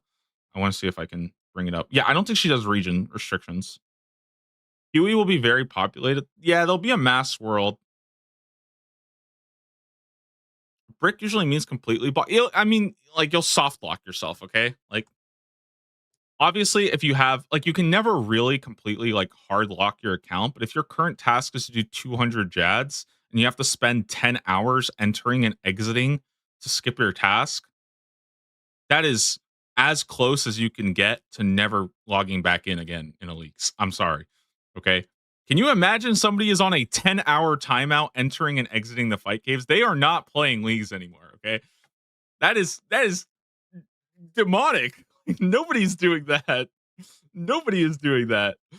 Sounds like bad decision making. That's okay. That's the thing. Somebody will have that happen to them, and then they'll go to complain, and somebody will be like, "Oh, that's a personal skill issue. That's your fault." Time to make a YouTube series, the 200 fight caves attempt Slayer task. No thanks. I'd rather go do monkey laps, okay? But also 200 Jad kills should be 50 mil experience. Oh yeah, it'll be an insane amount. Absolutely. It'll be an insane amount. I think like 250k or something like that for a Jad. It's quite a bit. So yeah. Cool relic. Kind of weird that we're getting these like higher tiers first. I was expecting like lower tiers. Like we were saying like teleport relic. I thought we might get like a tier 2. But I really like this. I think it's cool.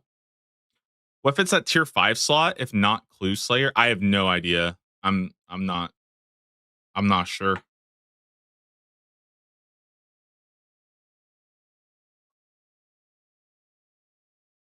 Let me see if did RuneScape 3 leagues? Maybe we can try to guess off this one. No, never mind.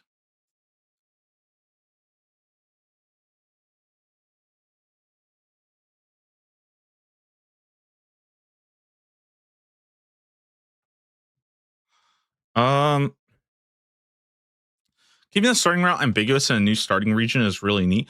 Yeah, it's probably fine. I kind of wish that we would get a little bit more from the tier 2s early just because I like making the starting routes, but I'm sure we'll get more of this by now. I think they've kind of made it clear that they want us to have the information a little bit like more in advance because of the new region start. So, I don't think it's going to be the case that like the day before we're going to get these early relics. Like we're probably going to know a good amount of this. At least I would hope like 3 days, 5 days in advance.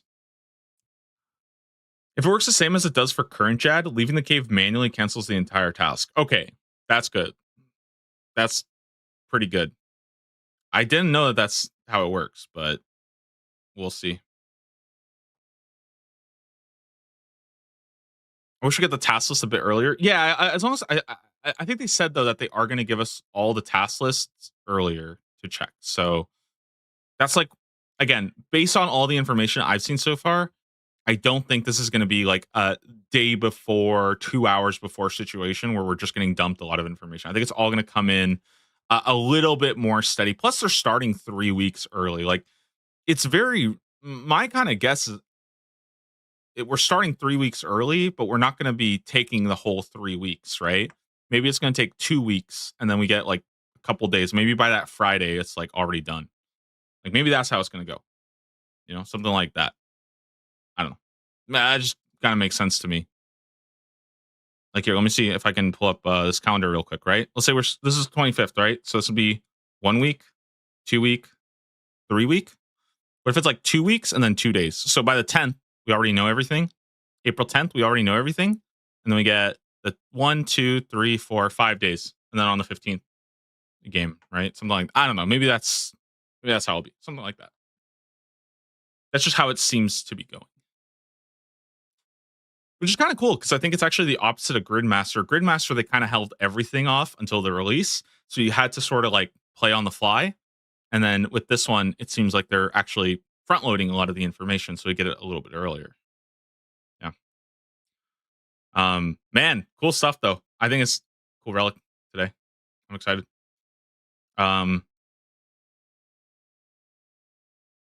Cool stuff.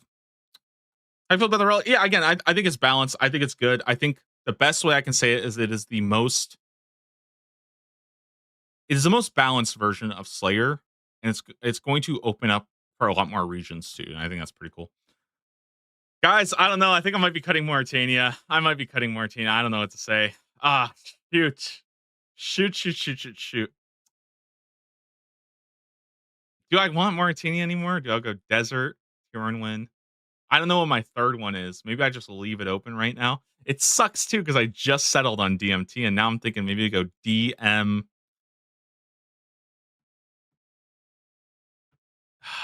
I don't know. Okay, I'm gonna do a process of elimination here.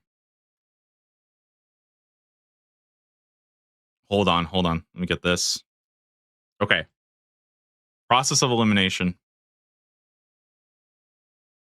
I'm gonna come up with my regions right now. Wait, can I make this bigger?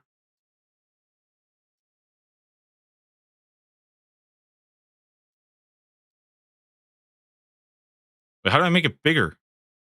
Oh. Like this? Oh, yes. Okay. Okay, here we go. So let's do green, desert green, Tyrannwin green. I think Kandarin's off the menu. Sorry, Kandarin. Let's say we take Mauritania off the menu. Karamja doesn't matter. Karen doesn't matter. So it's Ascarnia, Fremennik, or Wildy.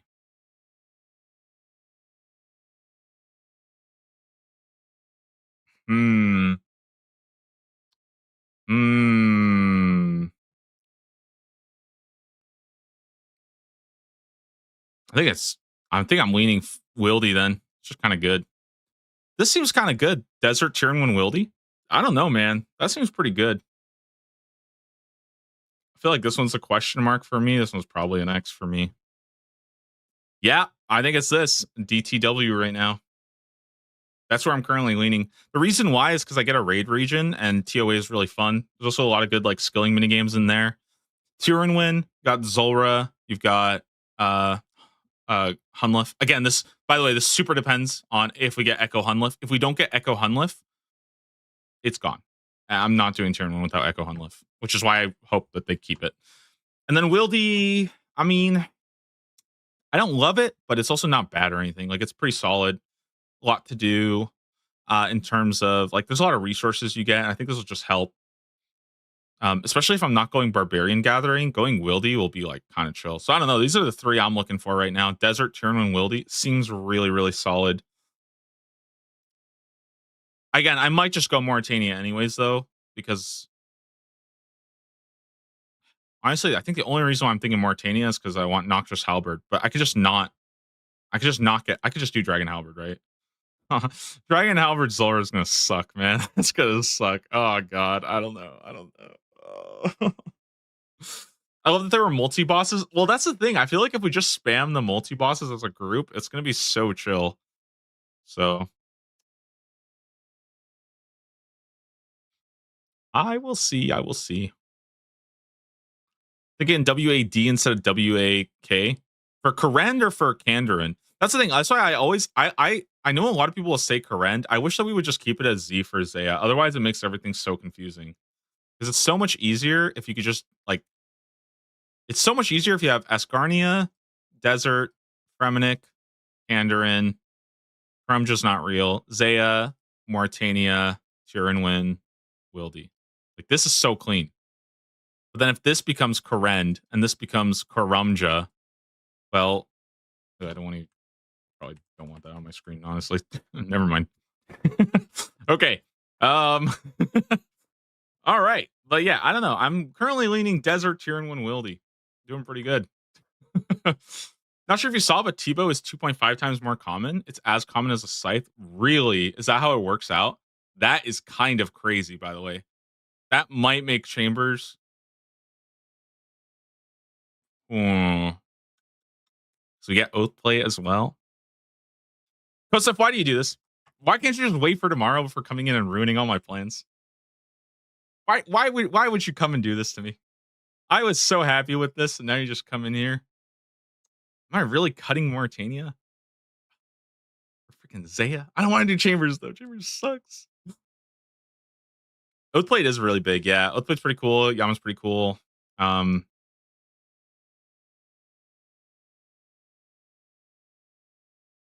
They'll be fun. They'll be really, really fun to see.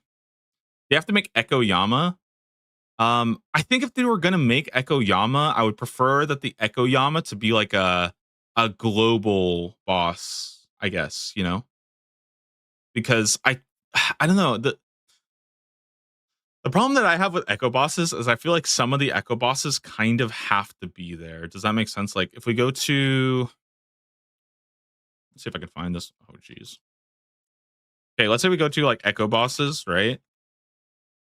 I mean, they could make multiple Echo bosses for sure. Yo, Zachary Schumacher, the $2 super chat. Do you think Culling Spree stacks with Void? Yes, I think it does. I think it's really, really good. And I think that's what makes it so good is that it stacks with set effects. So Void stacks with Blood Moon, things like that. Okay, quickly, let's look at Echo bosses, right? Not the best. This isn't the best one, but like, so the issue with switching some of these Echo bosses around, and they could make multiple, that's definitely an option. But like Hispori, for example, the reason why Echo Hispori was so cool is because you could grind out all your KC and get all your drops without having to wait for the respawn timer of like actually planting it. Same, and this is why Hunlift was so cool because you could skip prep. So this is why it also works for things like Calphite Queen, Cerberus, KBD, Grotesque Guardians, and DKs, which are they're just bad bosses to grind. Especially Grotesque Guardians is like terrible to grind. So having the Echo version of these fights is like if would I want to see our Echo Araxor? Absolutely. Echo Araxor would be really cool. But I would also rather have Echo Grotesque Guardians than to have Echo Araxor because I would rather do the normal version of Araxor than the normal version of Grotesque Guardians. Does that make sense? Like the reason why these are good is because they replace the shitty normal versions of the fight. Like normal Calphite Queen is beans. It sucks to do. I hate this fight. I do not want to do 150 or whatever of the regular fight. It's so ass.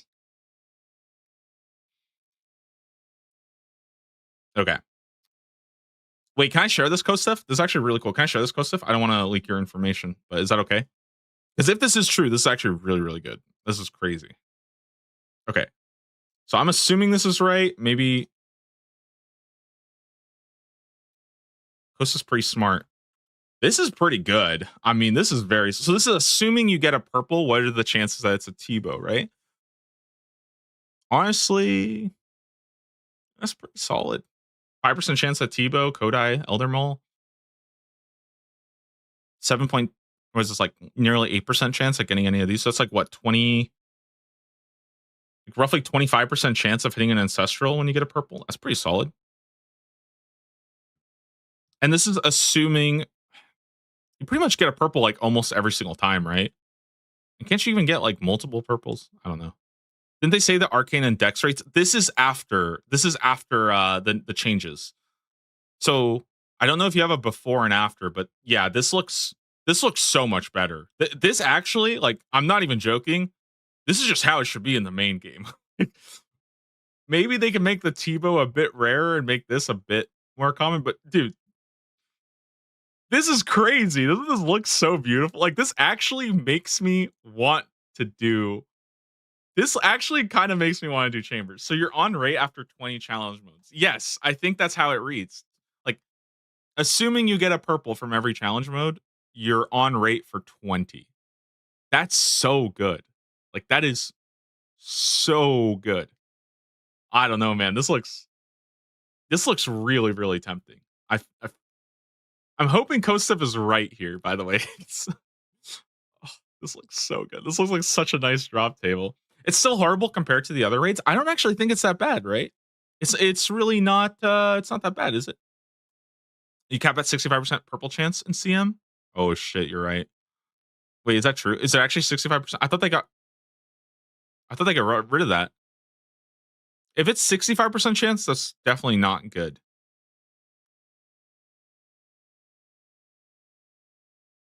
Like, let's look at Theater of Blood, for example. Sorry, I know this is scaled up like crazy. It's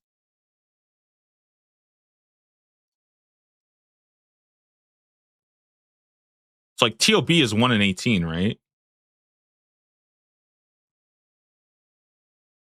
Heard they can't change it to 100% without breaking the game. I mean, they were able to do that for TOA, right?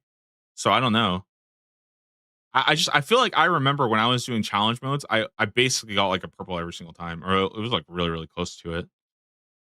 Can't you pack a massive number of nerds? You can, but it is, dude, 50-man chambers. Oh shit, sorry. 50-man chambers is it's how can I say this? It's an interesting experience. It's like a one-time event that you enjoy and you never want to go back and do ever again.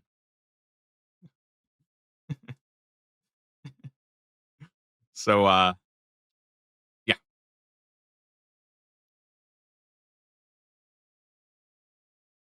Yeah. So I think definitely TOB will still be faster for sure. Like TOB will be the fastest way of getting a purple for sure. But remember that TOB you kind of need a group. You can't really do it without a group. TOA and chambers like this are looking really good. Man, I'm almost kind of sold on Karen. This is actually such a good change. Holy shit, I really like this table. Like, it just looks so good now. I don't know. Do we go like Zaya Desert Tyrannwyn? That's like a goated combo right there. You get so much stuff there. Damn. It's looking pretty good. I don't know. Karen's looking pretty damn good. I think to me, it's going to come down to how well like the hybrid situation is, because if the hybrid situation is decent, then I think Chambers is fine. If you're very like locked in on one style, then I'm probably not going to go Zaya. They mentioned you can get all 3 mega rares, but didn't say it was the voucher. It is the voucher. They did confirm it was the voucher. I don't know where they confirmed it, but I'm confident that we are getting a voucher. So they said if you have one raid region, you get all 3 mega rares potentially. Like you can get all 3. So having access to redwoods and other skilling stuff is just too goated. Well, that's why I'm kind of leaning towards Zaya right now, because like, dude, Zaya is pretty damn like there is a lot of good stuff there. There's also a lot of really shitty stuff there too. So I don't know, but we'll see. We'll see. Leagues reveals Region X is so over. Next day Region X is so bad. Yeah, I mean that like the crazy thing is it's also weird because different like sometimes the way that regions go up and down is like not ways that you would expect, right? So like I saw the Slayer relic, I was like, oh, the Slayer relic is pretty cool. And usually when the Slayer relic is favorable, that makes Mauritania more favorable. But the opposite is actually happening here, where I think Mauritania loses so much value because of this, and that's kind of cool. Like that's actually kind of cool that now Mauritania loses value. I know obviously a lot of people like Mauritania. A lot of people are like, oh no, don't nerf Mauritania, right? But I mean, like, you kind of have to, right? You kind of have to find some way of bringing the top regions down and the bottom regions up. Otherwise, what's the point of having region locked, right? Like that's youngsters are so spoiled. You don't even know the pain of house favor. I don't know why they ever was that what was that Leagues 4 that you had to do house favor in Zaya? Was that real? That was terrible, man. That was awful. I did not enjoy. I don't think I ended up doing that. I think I just skipped it. Hopefully Candering gets a buff because it was and is very dead right now. Yeah, I mean it's gonna come down to echo items. Like that's how I see it. It's gonna come down to echo items. If it gets a cracked echo item, everybody's gonna pick it.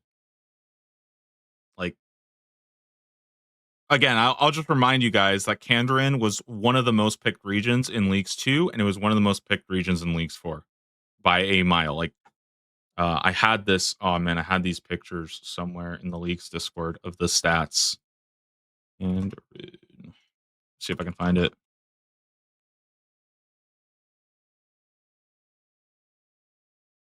Okay, one sec.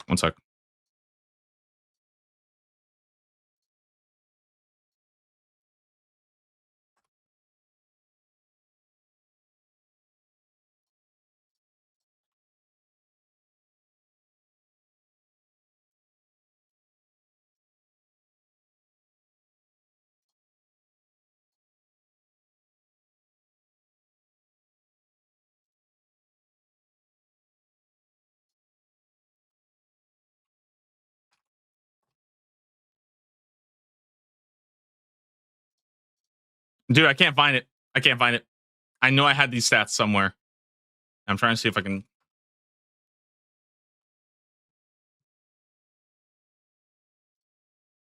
Oh, wait. I think I got it. Okay, here we go. So this is what the okay. This is the best I can do. Kandarin had 18%. It was a number 3 picked region. So like people will say like, oh, Kandarin sucks. Dude, it was very well picked. Okay, because it had good stuff there. Right? Back in Leagues 4, basically like everybody was doing the mage build. Everybody wanted to go desert. They wanted to get a shadow, right? And the best way to buff up the mage build was to get the occult necklace, was to get the tormented bracelet. You know, those were good. People would pick them. You know, not saying it was fun, but people would still pick it. They would still go with it, right? Also, if melee is good, like Kandarin for piety is honestly not. It's not like irrelevant. It's still very, very solid. So people kind of sleep on that a lot. Trailblazer League, statistics, region, OSRS. I'm going to see about Leagues 2. Because Leagues 2 is the craziest one, by the way. Leagues 2 is insane when you guys look at how many people chose Kandarin. Because back then, you needed Kandarin for piety. And you also needed it because there was literally nothing else. And the Abyssal Tentacle was like really good. So, dude, I can't find any of the stats, by the way. This is annoying. I had them somewhere. They're not saved. Can't find it.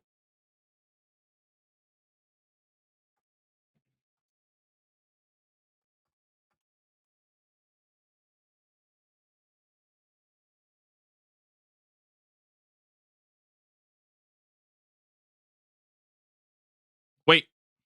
Hold it.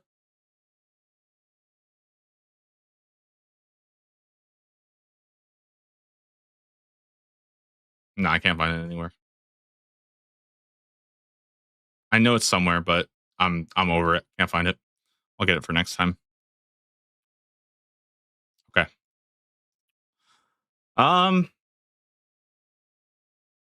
Leagues 2 is blowpipe meta. Yeah, Leagues 2. I mean, blowpipe was really, really good, but the problem, well, the reason why blowpipe wasn't as good, right, is because nobody wanted to pick desert because desert didn't have like fuck all. Desert was so bad back then.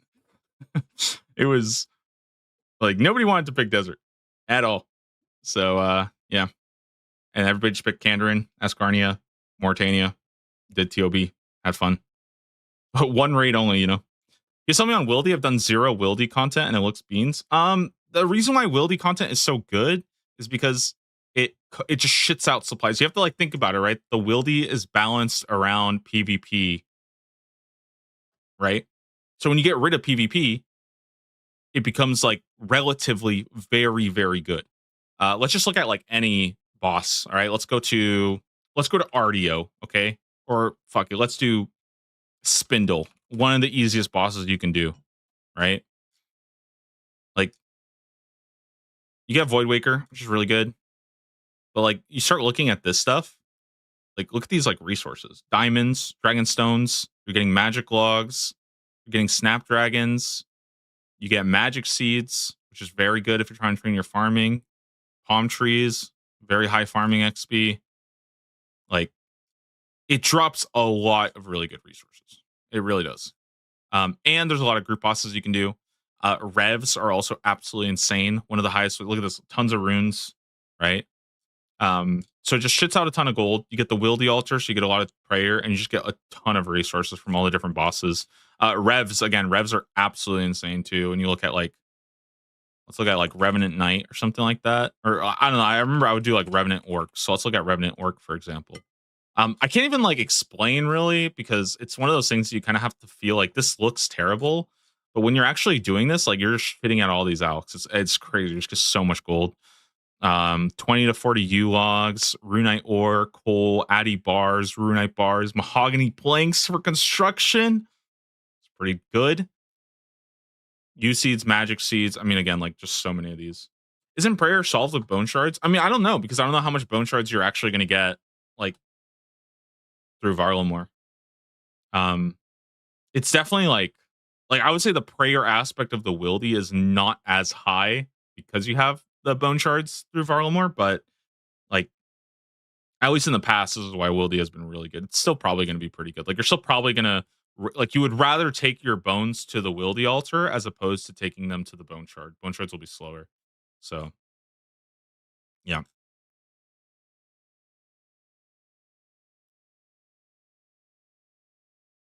The reason why people say, like, okay, I'll just tell you guys a secret, okay? Because nobody else wants to say it. I'm a man of the people. The reason why everybody says the Wildy is bad is because the Wildy gets worse the more people that go there because so much of the content is not instance. So people who like the Wildy will tell you that it's bad to convince you to not pick the Wildy so that it is relatively better for them. That's it. Like that's it. I don't know. I don't know what to say. They're just tricking you. Wildy is bad. Kopesh was there last leagues. Even without the Kopesh, I think the Wildy is still like a very solid region. And yeah, I would assume that Wildy will probably get like a cool echo item, regardless of whether that's a Kopesh, whether that's the Thousand Dragon Ward. Like it will still have something good that will incentivize you to pick it. The reason why I don't like the Wildy personally is I don't think that the content, there's not really any aspirational or like fun content to do. And to me, that's a pretty big downside. Like I value the content that I do in the regions really well. So the way I see the Wildy is like it's not bad, but it's not really great either. It's not a terrible, like it's a good third pick though. And that's why like I had it as like my third pick right now because if you have two regions that you really enjoy and you just want one more region that is not really like not very difficult to implement, then it's a fantastic support. Like it's a great region to throw in, especially if you're already planning on doing like again, if I want to grind 3 raids, I can just do the desert. I can just grind out a ton of desert. I don't need Zaya and TOB as much, you know. Wilderness is more for the last pick. Yeah, it's like a support region. You kind of pick it as your third one, but you're not really like structuring it around. That being said, okay, I will say though, if they make it so that you can use the rev weapons outside of the Wildy, then it becomes really, really good. I feel bad because I feel like I've been advocating for this for such a long time. Like I feel like I've been saying nonstop, like make the rev weapons usable, and I'm actually starting to kind of like wind back on it. Like I started to like 180 because I don't actually know if I like the rev weapons being used. I basically take it first pick or not at all. Okay, sorry, just to clarify, it's a good region that you pick first. I just like, let's say you are completely clueless about what regions to pick. I would not start my thinking with picking the Wildy. Like you pick the Wildy because you have 2 regions that you already really like, and you're trying to think, okay, what's my third region going to be? The Wildy is great there, but like you don't start with basing your game plan or your region picks around it, if that makes sense. I would not do that. But yes, it is very good to pick first. Very good to pick as your first region in terms of pick order. But that's not really like I don't think about that too much. That's like at the end for me. Yeah, it's also great for leagues points, easy tasks. Like it's a good region. It is. It's really, really good. And even with a lot of people, you can do the group bosses and just slam out all your kills there. So, you know, it's fine. It's really not that bad. It's totally fine. Wildy's really, really solid.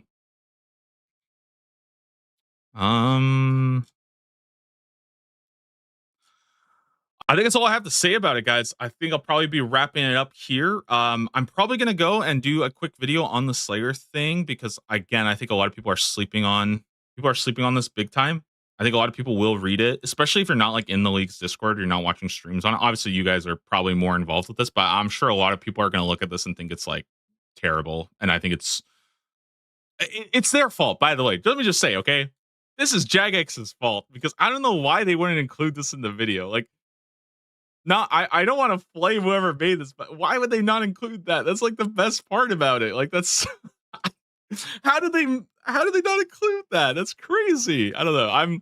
I'm convinced that maybe this was. Oh, you know what? Okay, to be fair, sorry, I take it back. Maybe this video was made at like a different step in the development cycle. Does that make sense? What's the best part that they missed? They didn't mention the fact that you get the benefits of the Slayer helmet at all times. Or without needing to wear one. Sorry. So this is really huge. This is really, really, really, really big. It's really massive. Because it means that you can pair it up with set effects like Void, like Blood Moon, and that's really strong. So the fact that that wasn't in the video is pretty shocking to me. Will the damage boost work everywhere? Only if you're on task. But again, being on task is not going to be that hard. Anyways, that's gonna be it, guys. Again, thank you guys all for stopping by today. Every single morning we'll probably be doing this. We'll be hanging out, going through the stuff, talking about it, chatting about it a little bit. Tomorrow I'll probably be back doing some more Bryo kills, seeing if we can get our essence. And yeah, hopefully some more reveals. Again, I think the planning and the discussion will get more fun with every single day as we get more of these relic tiers filled out. Right now, I don't personally like getting into the like, I'm gonna spend 5 hours talking about this without knowing these. Like, I don't like that as much, so I try to like cut it off because I'm a bit of a yapper. But I also have some. I got some stuff to do later today as well. I think I actually have obligation sometime in this after. I actually have no idea when, but I'm pretty sure I'm scheduled to like talk to somebody today for a video, and I don't know when that is, so I have to go check that and figure it out. But yeah, that's gonna be it from you guys. I'll go record the video. I'll have it up in like an hour or so, and then see you guys tomorrow morning. I'll be up nice and early. Have a wonderful day, guys. Thanks for stopping by. I'll see you guys soon.